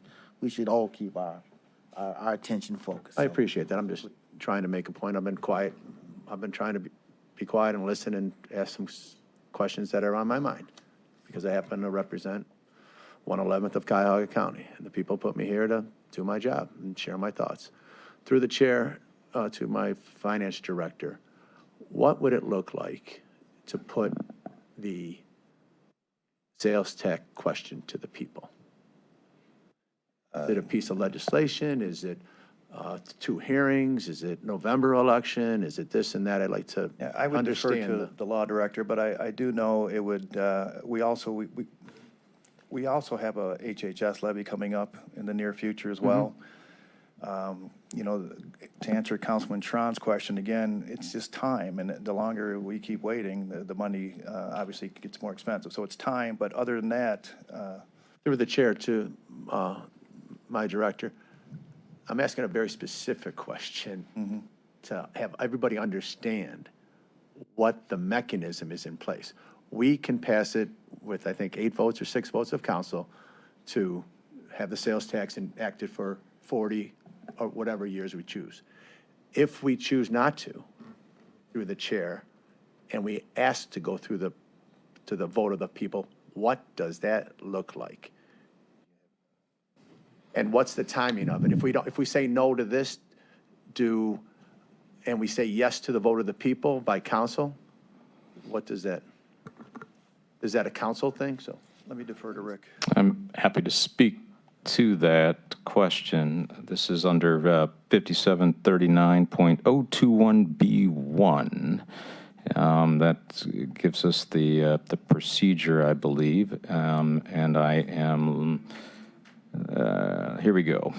A resolution that is not adopted as an emergency measure may direct the Board of Elections to submit the question of levying the tax, in this case the sales tax, or increasing the rate of the tax to the electors of the county at a special election held on the date specified by the Board of County Commissioners. In this case, it would be County Council in the resolution, provided that the election occurs not less than 90 days after a certified copy of the resolution is transmitted to the Board of Elections, and the election is not held in August of any year. So it would start with a resolution of council, which would then go to the Board of Elections, and the elections deadline for the submission of that to go on the ballot would be the standard 90-day deadline, which exists for other things. And thank you, through the chair, thank you, Mr. Law Director. Yes. You said something about a special election. It has to be on a special election? Did I hear that right? The term of art there is the special election would be held at the same time as like a November general election or a March primary, as it turns out in 2024. Yes, that's a common term used like for school levies. They call those special elections, even though they are held also at the November election and the March/May election. And through the chair, there's viewing public watching. That's why I'm trying to be as specific as possible. With the August election, because the state of Ohio outlawed August elections, now they just put August elections back in. Did our charter, does that change at all because of this back and forth? The statute says that it shall not be held in August in any year. Good. Okay. Independent of whether I just wanted to go. So the sequence we have on the question that is being posed with the legislation in regards to the sales tax is if we pass it by council, it gets into effect. If council decides to put it on the ballot, we can do that, and it could possibly go in November, since it's a 90-day window. And if we choose to do nothing, there's no funding source. I mean, that is correct. And if you pass it now, it gives us the opportunity to, we know we have the funding secured and to move forward.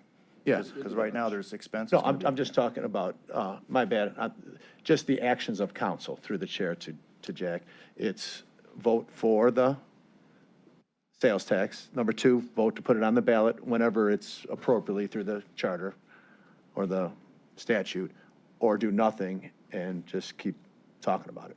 So it's just for my own edification, and that's it. Thank you. My only comment was you said it was in November, but it could be November or March is what absolutely. We just heard from the law director, so I didn't want you to.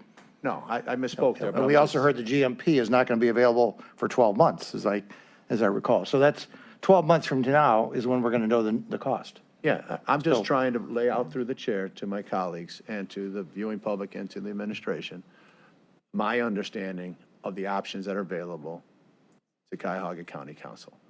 And I think I got my answers, and I appreciate your comments. And I'm sorry, I didn't. Dale, just. Are you done? You done? That was good. Appreciate it. Any other questions? I just wanted to ask, through the chair, to, I guess, Dever, is there a rush that we have to buy this land? I mean, it was presented to us that, yes, the land is available now to purchase, but it also sat there for so many years, so it didn't go anywhere. Like, are we scared that it's gonna be sold out? Is that why it's the big push before we get the numbers?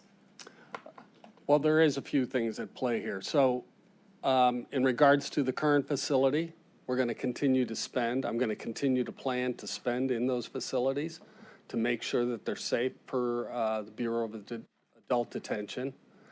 The land, our conversations, and Ryan, why don't you step up here? And we have to do that anyway, Director. But I mean, in we're gonna- regards to yeah. conversations, so we have an option currently with the current letter of intent to purchase. How long that will wait, or how long will the seller willing to wait for that? I'm not sure. So, Ryan? Out beyond the process, right? Because what you heard from Nicole English is accurate about a design-build process. You really need the specific site to design to, and then the dollars that you're spending on that design are at risk if you don't have real control of the land. Remember, the legislation that's in front of you does give you a window of time. It's not 8 or 9 months long, but it does give you a window of time of a number of months of due diligence until the closing would happen, just like any other real estate sales contract. I do not believe, though, that that property will be available if this were to wait until your GMP. I do know that it sat there. I also know that it sat in litigation, but the activity and interest that has presented itself in that site, not just hearing it from the seller, but knowing about it in the marketplace, doing what I do for a living, I do not believe that site would be sitting there in 8 to 12 months. Are we paying for, it's just a letter of intent, or are we actually paying for any of them holding the site? Well, if you go under contract on it, you do put up But we're earnest not money, under but that's contract. refundable during your due diligence. But we're not under contract with them right now, right? Not right now, no. Okay. But they are in good faith, understanding that you are a public body and that the council has to review and approve.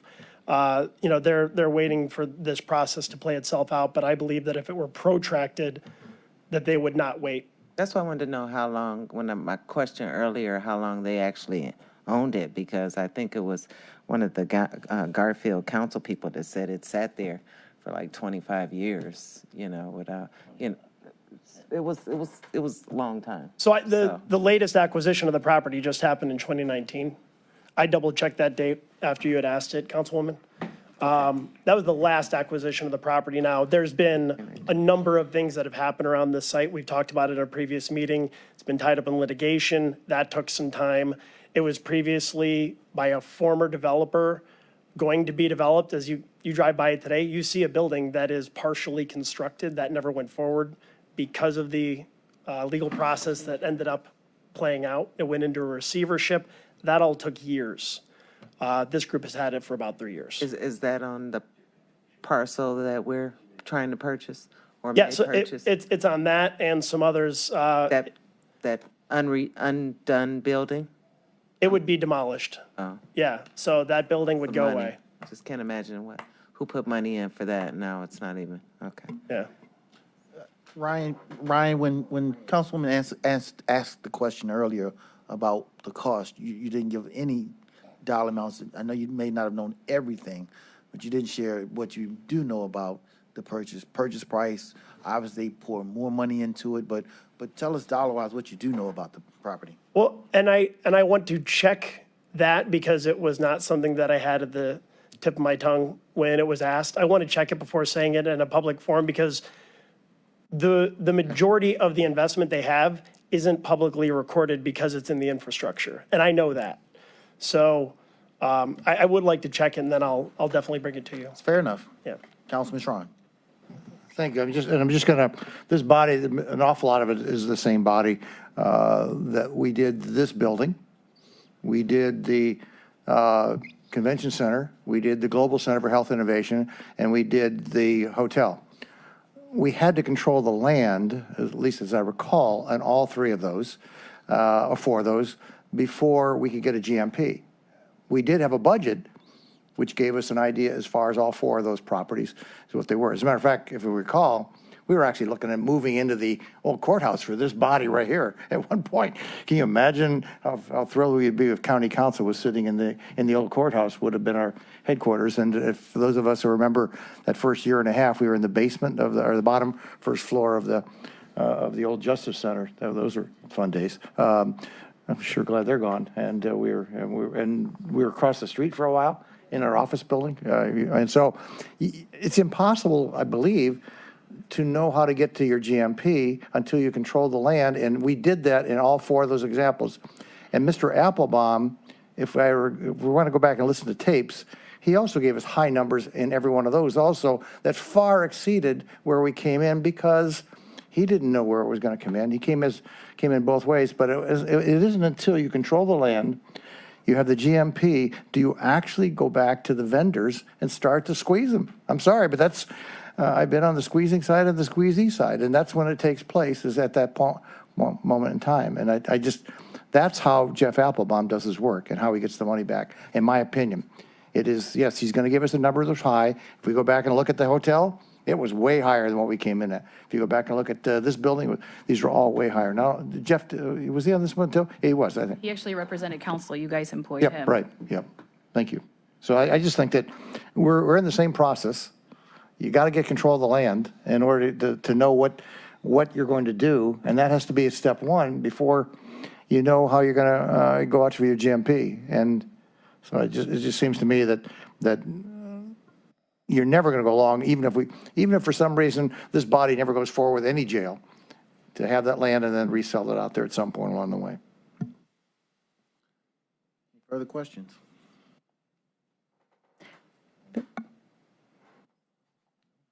Mr. President, I think what's different now is we had a funding source when we agreed and voted to support those projects. We knew as a body what the funding source was. We anticipated a contingency fee, a fund that we put in place for cost overruns. We had all that in front of us. Right now, we don't have a funding source to build.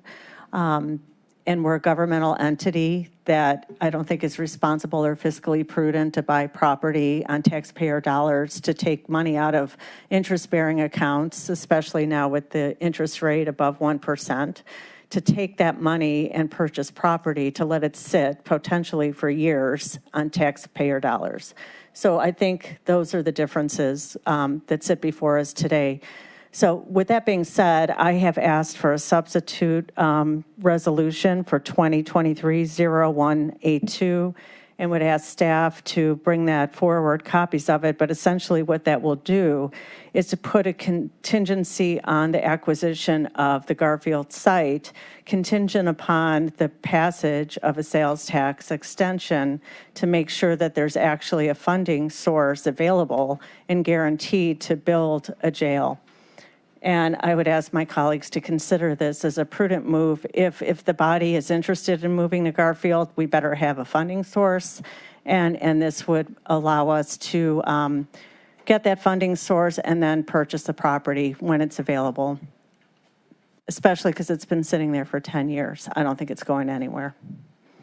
You would use that same criteria for all sites? We don't have any sites, but you would use that same criteria for all sites?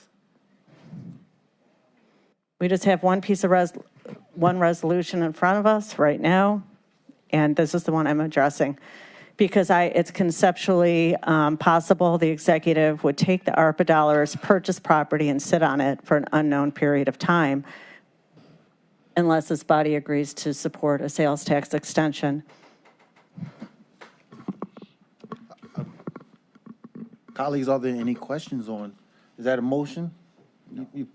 I'll make a motion to substitute 2023-0182 with the contingency that the purchase of the property cannot occur without a funding source, specifically the sales tax extension.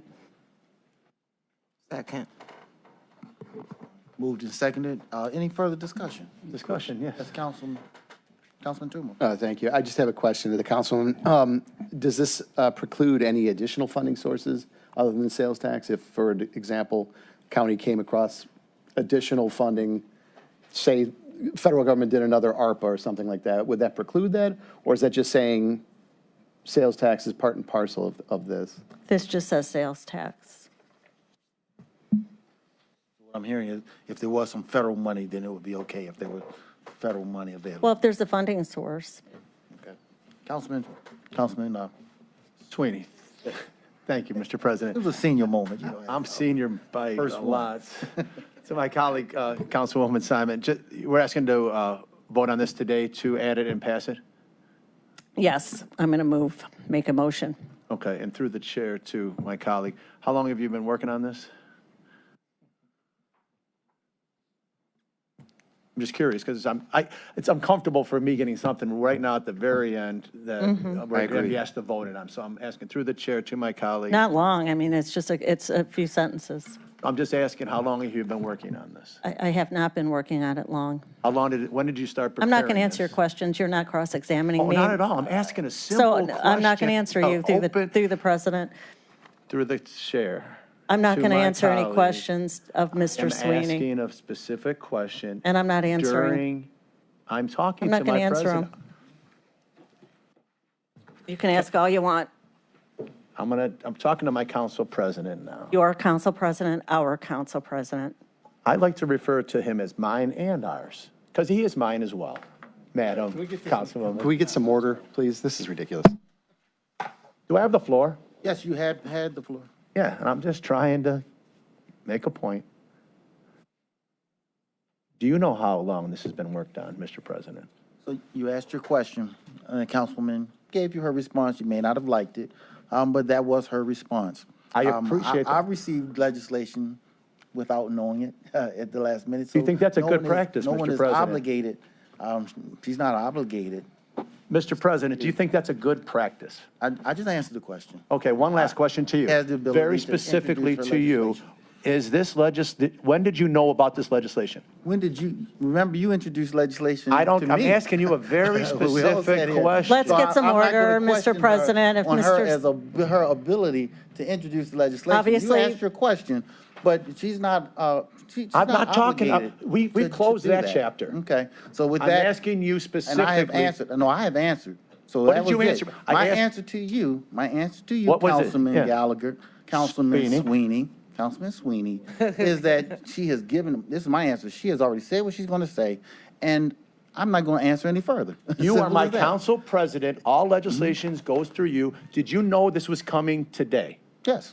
When did you know it was coming? I don't have to answer that. What I does wish that you, mean? you're What my does that mean council to you? president. This What does is, that mean to you? this What is, does that mean? this is actually bad. I'm asking you a question. I'm not condemning you. I'm just asking a question. Can you coming tell off me? as condemnation. Can you Civilly, she tell has me when you introduced knew legislation. I knew it longer than when you gave me legislation right here in this council. That's a great answer. Yeah. I'm asking Come a on now. very, Yeah, what do you so want? that's how Don't- we're going to you play? can't- She introduced the legislation. If you don't like it, that's where you vote no. But don't question me about when she went through the process. discussion. All I'm doing is asking questions about a motion, a second, and discussion. Mm-hmm. And I'm asking you very specifically, can you or will you tell me when you knew about this? No. Thank you. Because I'm not going to sit here and try to remember, but Councilman, No, go right back. It's your turn. Am I, You was you're broken cutting me up, off? answered your question. You're cutting me off. No, I have answered your, I have the floor because you asked the question and I get to answer it. So that means I have the floor. I have answered the question and now the floor is So you're Councilman cutting Pat me Kelly's, off. and we will come back to you when we are giving Councilman Kelly an opportunity. Just for to the speak. record, I had the floor. I asked You you a did question. not have the floor. You answered it, asked the and now question have and the- I answered it. You're cutting me So off. now That's we fine. will come back to you when Councilman Kelly has finished his question. Thank you, Mr. President. This was a surprise to me. I am not comfortable on voting on this today. Thank you. Mr. Chairman? We're going to give Councilman Sweeney his follow-up, and then we'll come to you, I Councilwoman? appreciate that. I'm along with my colleague, because I was surprised, and I'm uncomfortable with it today. I'll keep it short and sweet. Thank you, Mr. President. Thank you now. So I think that's a legitimate response. But Mr. Sweeney, it's my understanding that you did something just like this recently. Mm-hmm.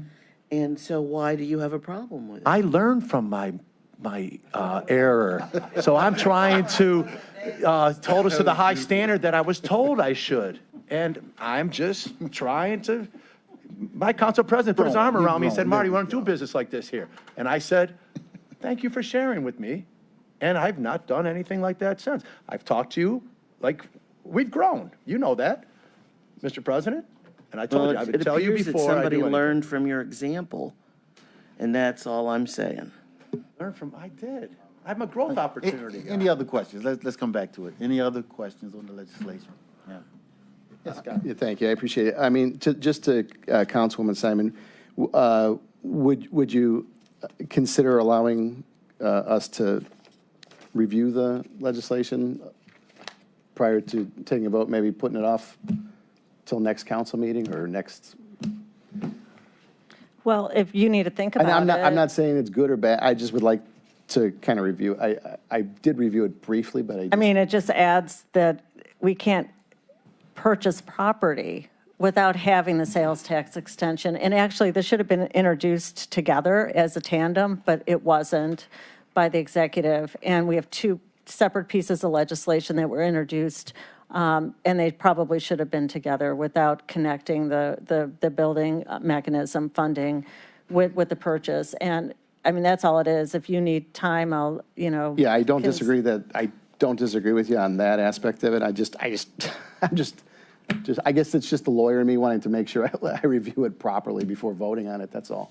And we are in discussion now, so we will continue the discussion. And please feel free to answer any questions, but ask any questions. Councilman Schron? Yeah, I'm also not comfortable with voting on it today, but you actually control the gavel on this, Mr. President, as far as the vote, not anybody else up here. But this body voted to give the ARPA funds specifically for the jail to the county executive. And I didn't vote for that, by the way, as you recall.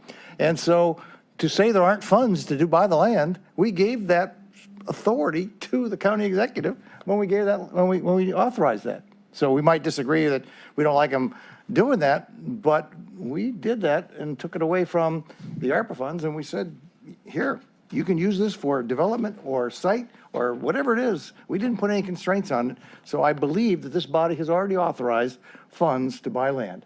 You might not like it. That's a difference. But we, Yeah, the only difference is you don't like it. No, the only difference is we put it aside to build a jail, not to purchase property that's been sitting there vacant for 10 years, that will continue to sit there. That's the difference, Councilman Schron.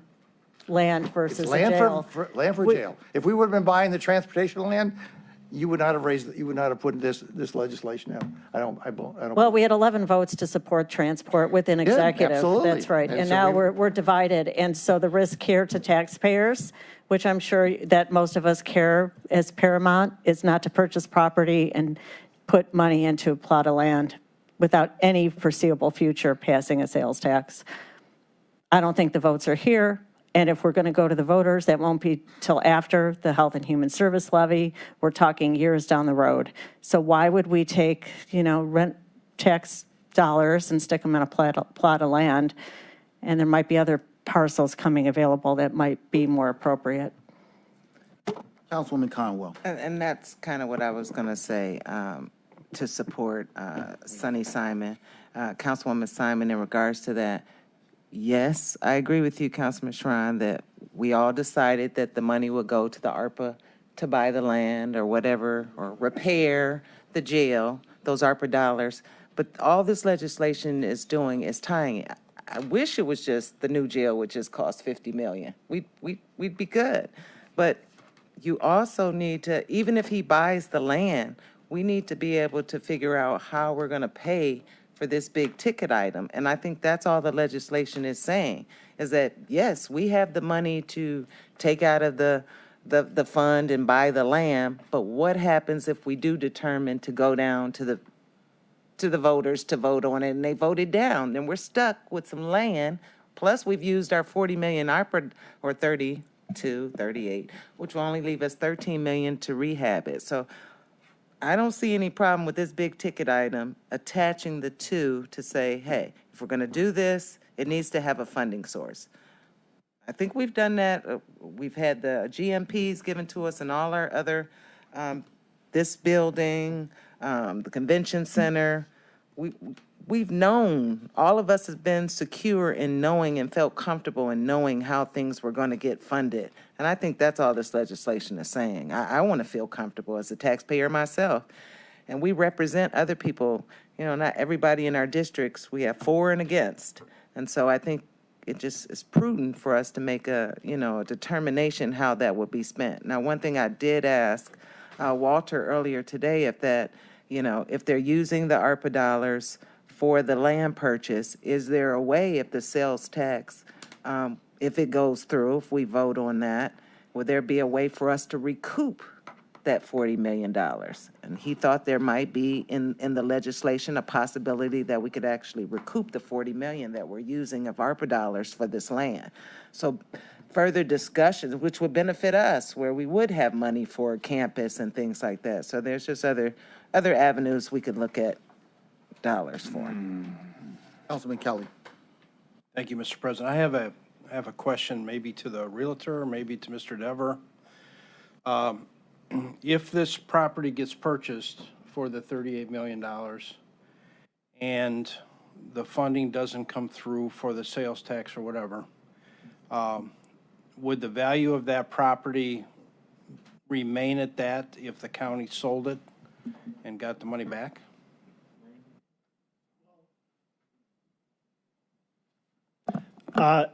You're asking for a prediction on land values, which is impossible to do with certainty. I think that's a fair statement. I believe that there are groups who have seen this property and been interested at a price point higher than what you have in front of you as a contract price. In recent, you know, the last couple of years. So I believe too that the development for the property that sits incomplete on the site was for a price point that was significant. But there were other issues related to that, and that ultimately ended up in the receivership and the litigation. So cannot say with certainty ever with real estate whether or not it will be the same value at some point in the future. I believe that this is an excellent site. I believe that it will retain value. I can't tell you what that price point would be, and I don't know at what point you'd be talking about a future transaction. You know, 6 months down the road, 12 months down the road, 5 years down the road. But I believe that this is a good site. It's very buildable, and I do not believe that the price point on it is unsubstantiated by what the market would bear in the future. Thank you. Yeah. Wait, Mr. President, okay, Tuma. I'm go sorry, ahead. just a, I guess, a legal question with respect to the language. And maybe for the law director here, it indicates in the legislation sufficient to generate revenue needed to fully finance the construction of the new county jail. So that's what I guess I'm asking. It says fully financed. Does that preclude other financing sources? The way I would read this, first of all, I would note that it says at least sufficient, and I think that's important. So it's a floor, not a ceiling. The way I read that with the words "at least" in there, so at least sufficient to generate revenue needed to fully finance the construction. So my reading of this would be yes, that the extension of the county sales and use tax would need to be at least, again, floor, sufficient to fully finance the new county jail, compliant with the minimum standards. So the financing capable through the extension of the county sales and use taxes, the financing capable could go well beyond the construction of a new county jail compliant with the minimum standards, but it would at least need to be that. Okay, so it does not preclude other financing sources, but that's a required It would- minimum. A required minimum, yes. Appreciate that, thank you. Mr. President, Councilman Strawn and then Councilman. I've heard a number of references here today about the Health and Human Services levy. Did I miss something? Is this going on the ballot in the spring? When do we vote on that? I'm sorry, I missed that vote. I haven't even heard a discussion in this body. There's never been a discussion of this body, unless I missed it, of health and. Ms. Conwell? typical standard Conwell, calendar. you didn't have your microphone Councilman on. Cron. That's its typical council, Health and Human The only Service reason it's levy. typical is because you don't think you're going to pass it in November. I mean, it can go on November just as easily, can it not, Mr. Law Director? Mr. Law Director, is there any reason why our Health and Human Service levies can't go into November? Why it can't go on in November? It would be a matter of timing. No, I It don't would mean be this the- November, but any November. Oh, any November, yes. I do not see a reason why it couldn't go on in any November. It's a matter of timing before this November. And I don't think our finances require it to be passed before that time in anyway, as I recall.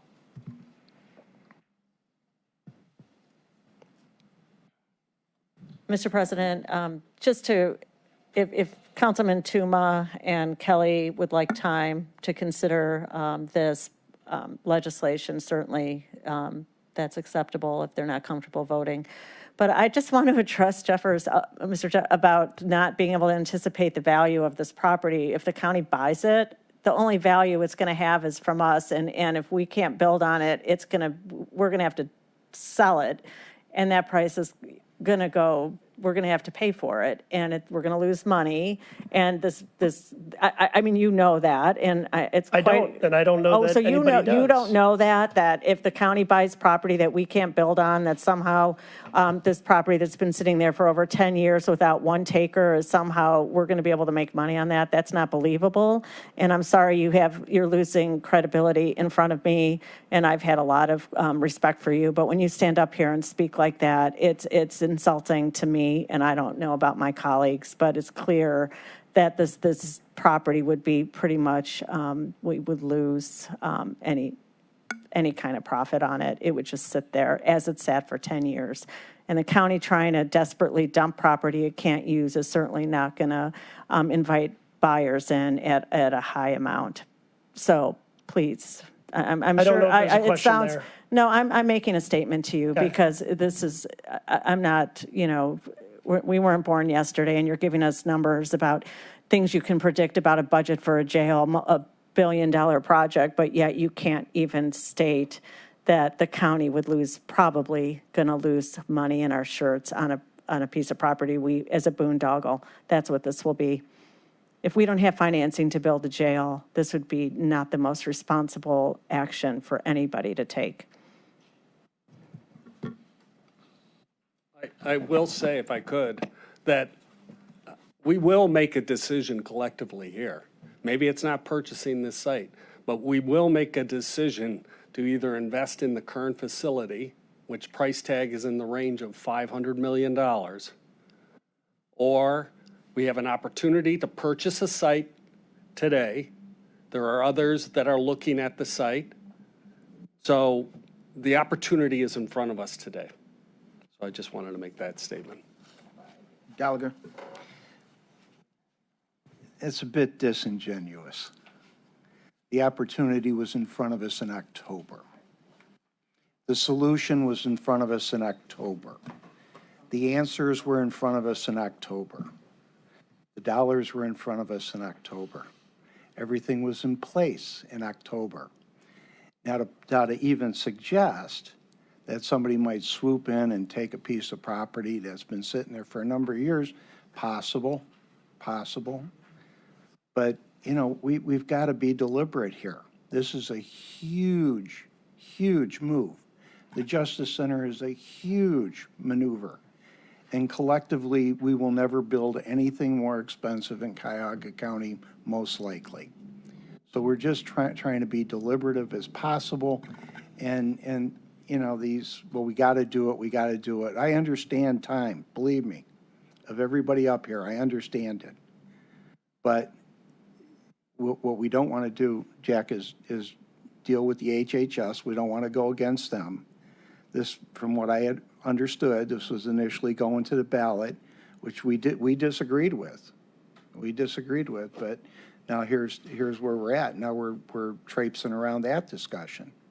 And that's a dangerous proposition because it's a 2-year proposition. Because if HHS goes next year, and this body will determine that, then you aren't going on the ballot in a year. You're going on the ballot in 2 years, unless you figure this thing out. And I'm hopeful we can figure this thing out. But all we're doing right now is deliberating and taking our time and making the right decision, which was in October. It was the right decision. I think all of us can agree with that if we look in the mirror and ask that question honestly. But we're not there anymore. We're here. So we're taking our time. We're trying to get to that sweet spot, which I'm sure exists. But as you could tell, the council's definitely divided here, and we're trying to work through it in public, which is what we do. So hopefully and respectfully, we can get there. But I don't like being pushed, and I sense I'm being pushed here. We received a proposal in February of last year for this site. We reached a tentative agreement, letter of intent to purchase the site. We negotiated a price with them. I'm just suggesting that we are at a place with a potential buyer or a seller, and I'm not sure how long that'll be there. So that's the only point. And I understand that. And again, I'm on record. I don't care where the jail goes, but it's got to go somewhere. And to suggest that we would even put a nickel more than we necessarily have to into the existing facility is ridiculous. It's absolutely ridiculous. In 2013, to ADA comply, the courthouse, Justice Center, and jail was $250 million. We don't even talk about that. We don't even whisper that. I don't even know how much that is now.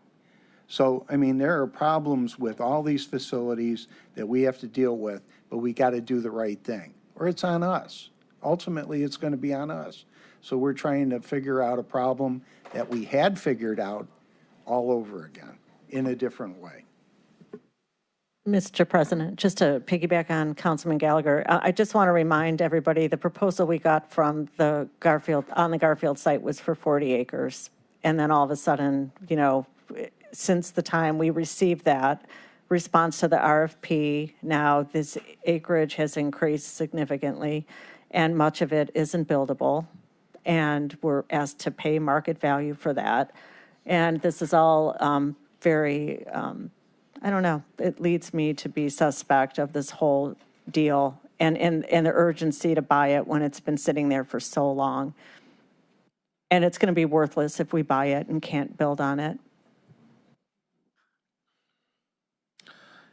Any further questions? So I take back my motion. I made a motion. There was a That's second. gone. All right, the motion and second has been withdrawn. Procedurally, do we need anything else, Andrea, on that? No, okay, all right.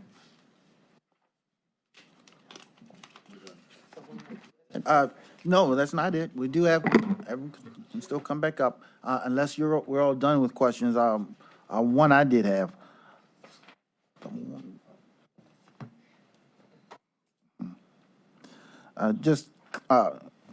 I'm going to read my prepared question. Currently, most of, if not all, emergency medical transports to hospitals from the jail are performed by the City of Cleveland EMS. If the jail is moved to Garfield Heights, who will be performing these emergency medical transports? So that hasn't been determined as of yet, and it's something that we will, I would suspect we'll look into potentially what type of providers are out there, and maybe put an RFP out to see who would be interested in participating in something like that. So what you just said in that is the county would pay for something the City of Cleveland did. Because it was in the City of Cleveland provided EMS transport services. And I don't know if they did 100 a month or what the number was up there. I don't know the exact number. But if it's not the City of Cleveland, would it be Garfield Heights or Newburgh Heights if the jail is built in there, or who's responsible for it? So they're charging for that service right now, and it's at $70,000 per year. EMS, charge. Cleveland EMS. What analysis has been done to ensure the capacity to conduct this transportation is available? Will this impact emergency medical services to Garfield Heights residents?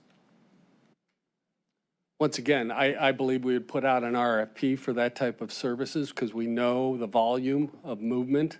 Obviously, we're going to have a full capacity medical facility within the jail itself. I'm sorry, I can't make reference to all of the elements that do make that.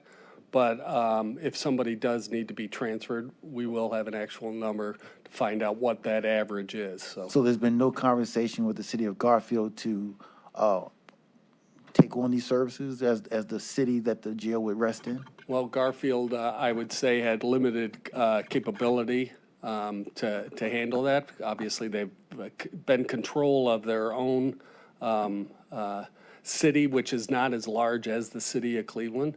So I see additional services. Potentially other neighboring communities may participate in something like this.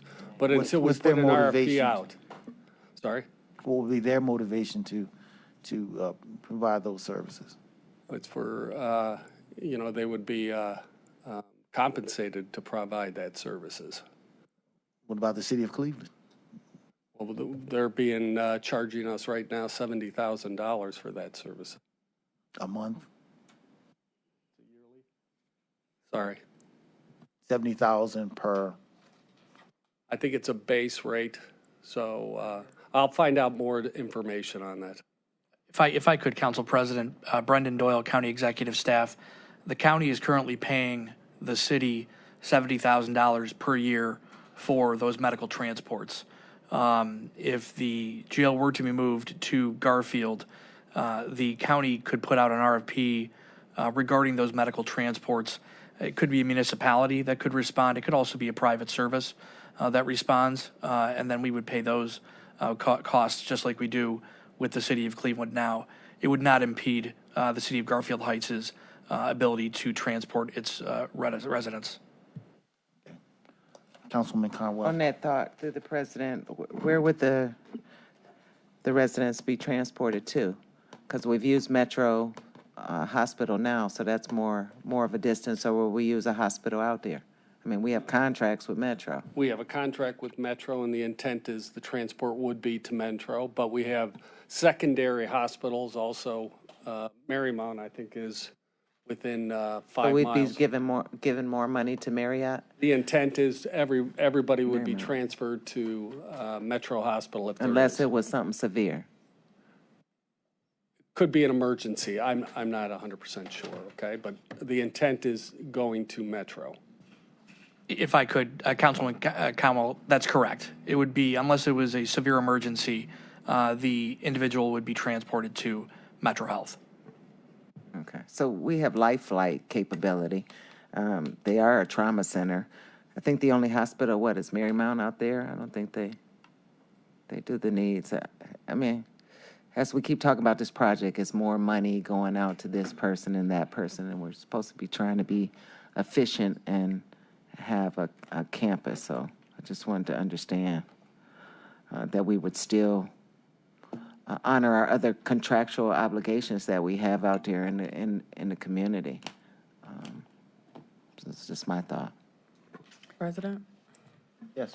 Hi. Through the chair, the county executive had previously indicated the importance of public input in the site selection. And when considering an alternative jail last year, 2 public meetings were held. I believe I attended one of them at the Boys and Girls Club. It was well attended.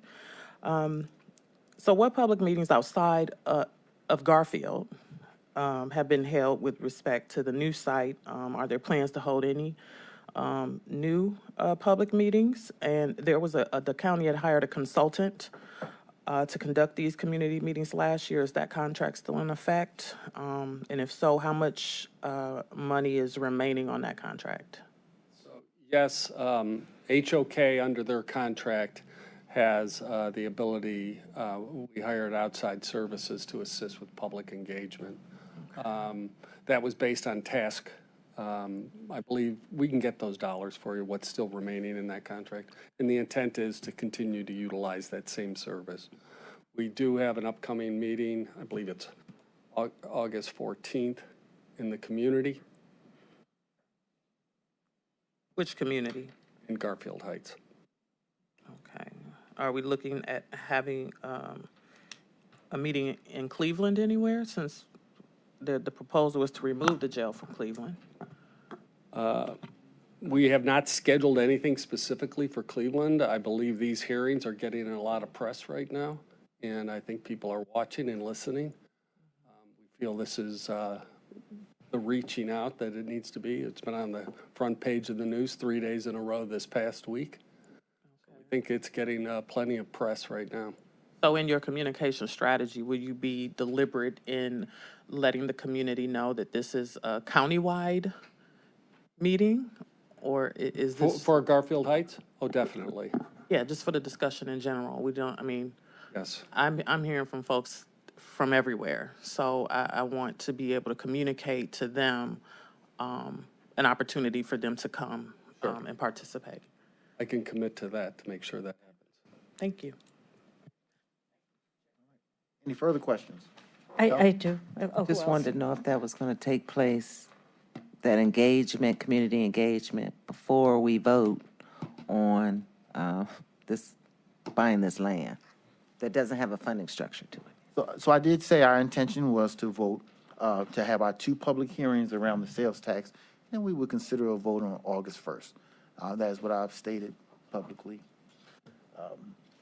But it certainly is a deep concern for me that public engagement, when you have the contract, HOK, you have the scope. Under the previous administration, you did those things. You went to the community first, and then we looked to have votes. That's not how you're scheduling it now. You're scheduling it after my intended vote. That is definitely a concern for me. It's a deep concern that we're not doing those fundamental things of going before the people, seeing how what their thoughts are, and then vote. You know, so it's troubling. It is truly troubling to me. That's what we're looking at. Mr. President, So continue. I'm troubled as well, and I don't see why we would want to hurry a vote on Garfield if there's not been the groundwork laid. I don't understand. I don't think we're in a position to vote. I'll have my substitute out there August 1st. I also will have my own data presented to the council. And lastly, I'm going to ask the administration and Doyle, Mr. Doyle, do you have a copy of the contract that you referenced with the city of Cleveland for EMS runs? You said we're paying them $70 a year? So, Councilman Simon, I don't know if it's via a contract, but my understanding is from the Sheriff's Department that the number that we are paying is $70,000 per year. We will find that out for you if it is a contract, and if there is some documentation, we will absolutely get that to you. Yeah, because I'm not aware of a contract, so that's about $100 per run. It sounds like we've just have a handshake, maybe? Again, I'm not sure of what the arrangement is, but we're going to be happy to get you that information. Okay, thank you. Any further questions? So if I could, Mr. Chair, Mr. President, just in regards, I'd like to reiterate that the administration of Garfield Heights is fully supportive. They've been before this podium also, and they are sharing this information in their community. So there has been a community effort to notice the people of Garfield Heights. And then also these hearings that are taking place here, as I've said, they've gotten plenty of public exposure.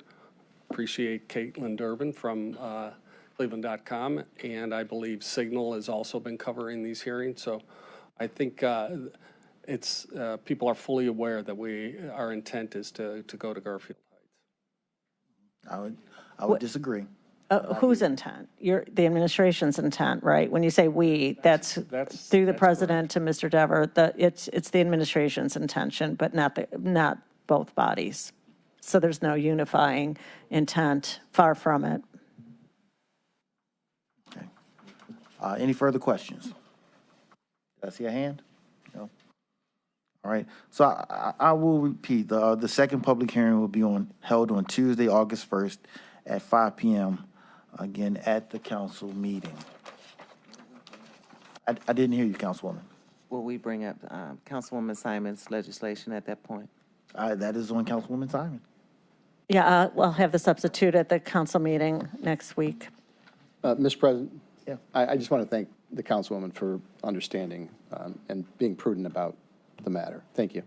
Thank you. All right, so we will conclude that matter. And this time we have a discussion on our preliminary report on the second quarter financials.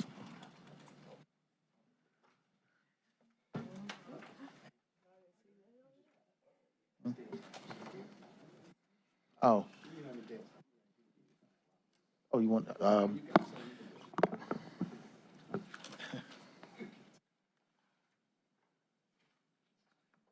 Good afternoon. the floor is yours, Walter. Thank you. Waiting for the presentation to appear on the screen. But before, just let me say thank you for the opportunity to present the preliminary report. It's not what you would normally see. It's just actually the reports towards the end that you would have in our packets. But again, they're preliminary numbers. They're as of Friday, July 21st. Because we haven't officially completed our review, over the next 2 weeks, we will provide a final report. But what you should have is a copy of a PowerPoint presentation and also a set of reports. Those are generally the reports that are in the back of our update. In the lower left-hand corner of each PowerPoint slide, there's a small image of the corresponding report to use as a guide if needed. Oh, here we go.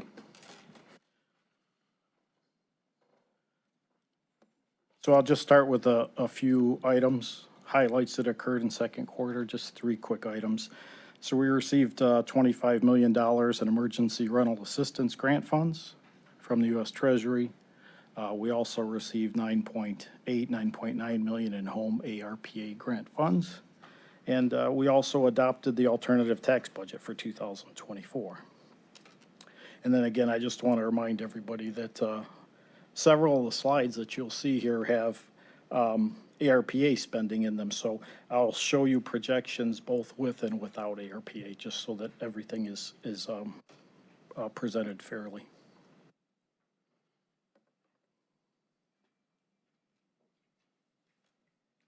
Okay, so I'll start with the general fund, projected to end with an operating deficit of $115 million. This includes operating revenues, you can see in the first column, $560.5 million, with operating expenditures of $675.5 million.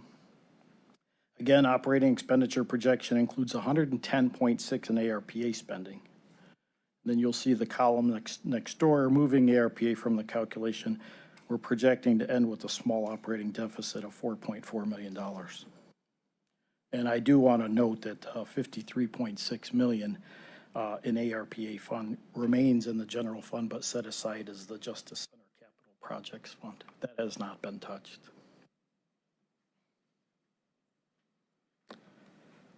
So next, general fund revenue. It's projected to end at $560.5 million. $22.2 million, 4.1% more than budget. Larger variances in interest earnings, intergovernmental revenue, and sales taxes. You'll see they're all bolded there. Interest earnings projected to end at $15.2 million, $6 million, or 65.3% more than budget. Intergovernmental revenues projected to end at $69.6 million, at $6.4 million, or 10.2% more than budget. This includes both the Public Defender Local Government Fund. The Public Defender's projected to end about $7 million higher than budget, while the Local Government Fund is projected to end about $1 million less than budget, netting out to about $6 million. Sales tax projected to end at $321.2 million. It's $8.6 million, or 2.8% over budget. The 2023 budget assumed $26 million each month. We continue to trend at approximately $500,000 each month over that budget, and hoping that that trend continues for the rest of the year, and this projection holds true.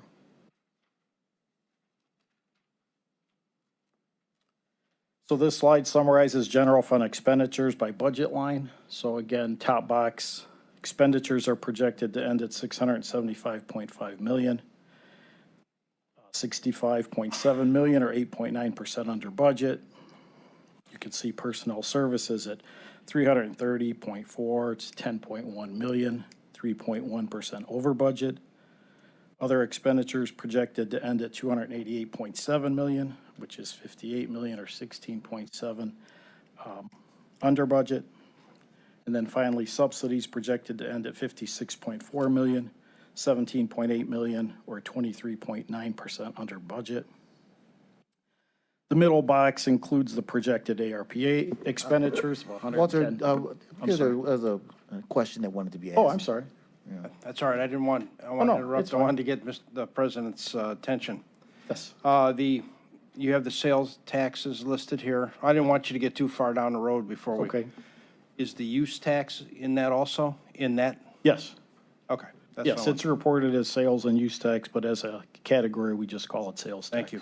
You're welcome.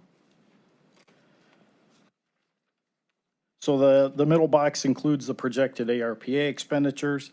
We're projecting that all the ARPA money is spent this year, 110.6, with the exception of the Justice Center Capital Projects Fund, the 53.6, which you can see there is in the variance column. The bottom box, so excluding ARPA projected expenditures, the general fund expenditures are projected to end at 564.9 million, which is 12.1 million or 2.1% under budget. I'll give you guys a look now of the departments that contribute to the variances here. So the slide details the larger departments that contributed. 47.9 million general fund expenditure surplus. Okay, so the majority of the surplus, 52.7 million, is in the category, if you look at your reports labeled county executive departments. And the specific department I would draw your attention to is the fiscal office. 53.6 million set aside in the Justice Center Capital Projects Fund. That shows up there, so that's what's included there. But we also do have two larger deficits, the sheriff's office at 14.8 million and juvenile court at 5.6. Now, these two departments have these variances primarily due, I'll talk to the sheriff's office first. We had some collective bargaining adjustments this year, and we have overtime that was not fully funded in the budget, and then also a couple of years worth of space maintenance costs that are just now being reconciled. The juvenile court variance is primarily overtime. Again, these are just the departments, not all inclusive. You'll see the report in the left, which you have a larger copy of, shows all the departments. These are just the departments that contributed to the larger surpluses.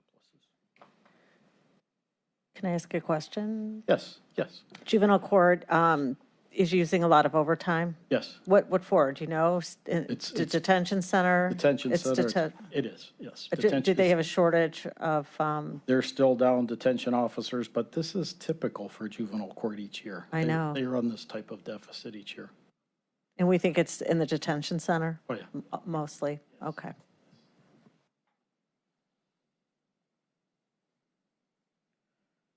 Okay, so as you saw the previous slide, there was a caption there for the general fund subsidies are projected to end at 56.4 million, which is down 17.8 or 23.9%. This slide details the two real contributors to the surplus. The major contributors are the county hotel. It's about $17 million. A little bit of backdrop on that. The debt service for the hotel each year is about $20.7 million. As required by the indenture, I believe we're required to fully appropriate the 20.7, knowing full well that the hotel operating account will pay for roughly half, 11.7.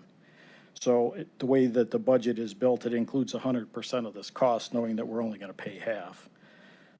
Also, there's about $5 million remaining in the hotel debt service fund from 2021. It all nets to about $17 million. The other contributor is the flats. Before you fly, I'm sorry. Yes.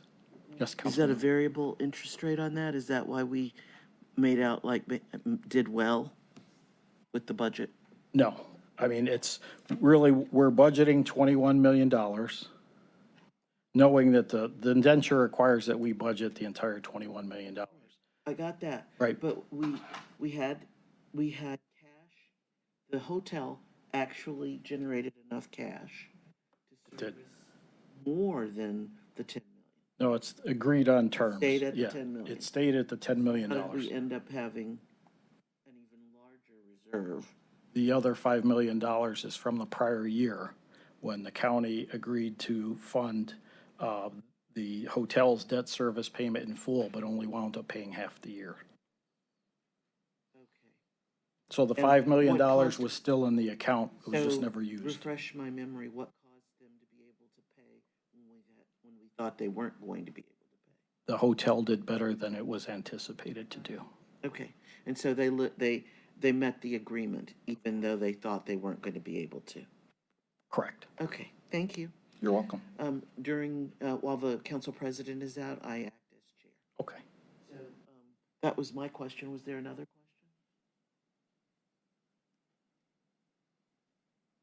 Continue with your presentation. Thank you. So we did have one reserve on the general fund cash balance, and that was for also the county hotel. This reserve was primarily for capital, $7 million, and we don't anticipate paying anything out this year. Will they do their own capital improvements then? There is money that's set aside each month from the operations that's been funding the capital improvements, a small amount that they've been doing.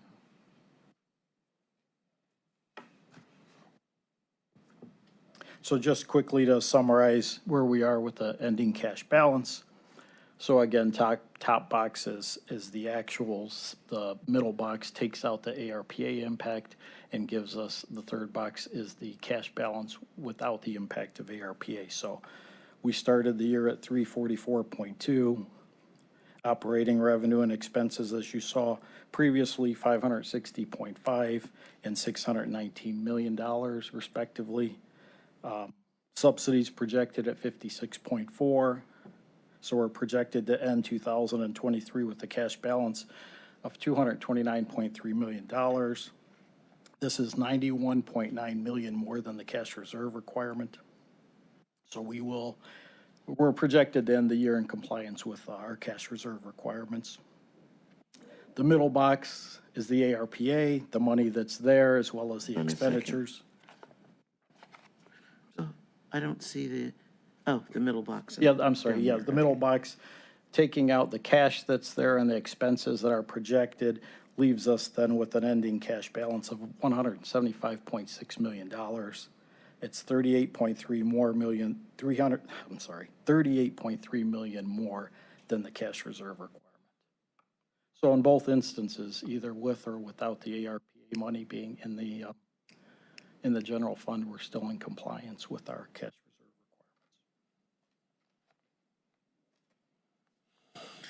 requirements. Okay, questions? I see ending cash less ARPA is 34.2. That's what's on my screen. I thought you said 38 when I looked down. Did I hear it wrong? No, ending cash, 34.2 is just the variance, Councilwoman, I'm sorry, between what's budget and what the actual in the Okay, so projection. where do I look to see the 38? The 38 is the ending cash balance of 175.6 less the reserve requirement, which is 137.3. Okay, so I have to do the math. Yeah, I did it. No. Okay, because I thought I'm looking for, I'm like looking at the screen, listening to you, and like, where's my 38? I got you. Okay, so I should just put need to that do the on here math. and show the arithmetic. Yeah, I okay. should do that. All right, continue, please. So next, we're going to switch over to the Health and Human Service levy funds. You got one of my colleagues' These are, attention. HHS is in pretty good shape overall. So On the HHS side, we're projecting to end with an operating surplus of $7.3 million at second quarter. Operating revenue, $281.1 million, with operating expenditures and subsidies totaling $273.7 million. See some detail here. Only really two lines of revenue here. You have intergovernmental revenue, which is the homestead exemption. That's projected to come in about $15.9 million, so it's just $175,499, 1.1% under budget. Property taxes are projected to end at $265.2 million. It's $2.2 million, or 0.8% over a budget of $262.8 million.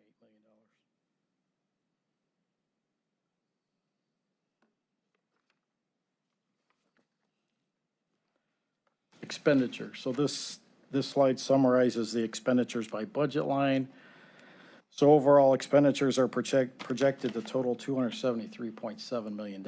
It's $3.4 million, or 1.3% over budget. The major deficit is projected in subsidies for Metro Health, and I think council will recall during the 2023 budget process, the subsidy for Metro Health was reduced by $24.4 million in the budget update, and so this projection assumes that they're going to receive the entire $32.4 million. Just a question, if I can. So we'll be able to restore make sure that subsidy is sufficient to cover this deficit? Yes, it's already included in the surplus deficit calculation. I'm already including it in there. So when we go forward, do you anticipate us having a larger subsidy? No, I don't think the subsidy is going to change much. And you don't think it needs to? Okay. I think we're in a good position. You'll see at the end of this. Okay, sorry. We improve cash wise and you know, depending on how we set the budget for the next couple of years.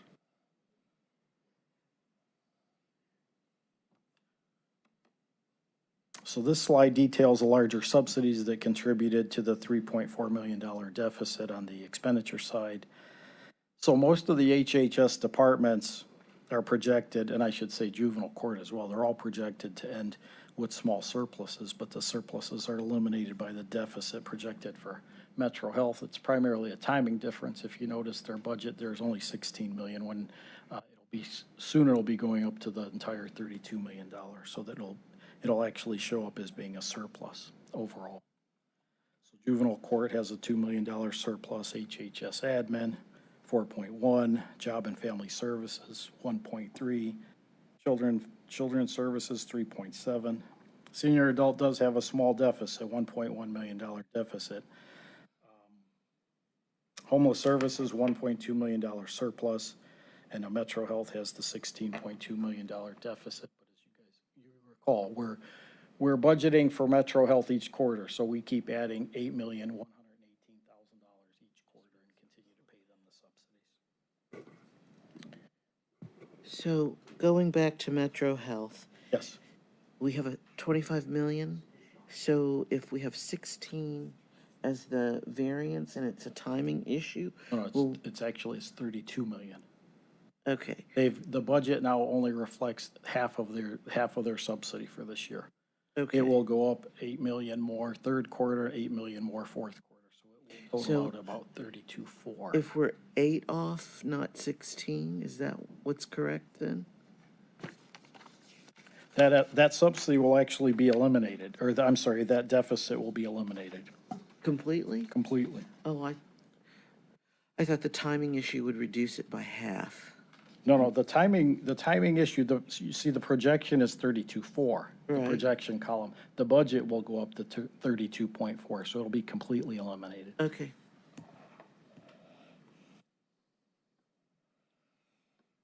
So here's the good news slide. So summarizing the two levy funds, ending cash balance. So we started the year at 26.4, and if you recall, we were about $400,000 below our required reserve. Revenue projected at 281.1, expenditures and subsidies at 273.7. So we're projected to end at 33.7, which is is now $5.3 million more than what our required reserve balance is. So we are projected to end in compliance with our reserve requirement. You know, I gotta follow your math. Hold on just a second. It's okay. No, I mean, the small little chart to the left. Yeah, you're it's making got- me squint. It's got highlights over the. I see. So I subtract the 28 from the 33. Yep. And now we're at a surplus. Okay. So why does, If you subtract the 28.4 million from the 33.7, you end up with the $5.3 million. I cash- got that, but cash my balance. little chart says a negative, your chart, little chart says a negative 1.1. You're actually, I'm sorry, Councilman, you're looking at the variance column. Okay. Look at the projection column. Okay. Yeah, yeah. That's just the variance from budget. Okay. All right, thank you. Oh, you're welcome. I'm gonna move it back to Council President. Other questions? Not? All right. Thank you, Walter. Yeah, this is a preliminary report, so we'll have the official one issued in about 2 weeks. We'll make the deadline. Generally, we're due August 15th. Okay. All right, thank you. You're welcome. All right. So at this time, is there any miscellaneous business? Not, if nothing else holds our attention, our meeting is now adjourned.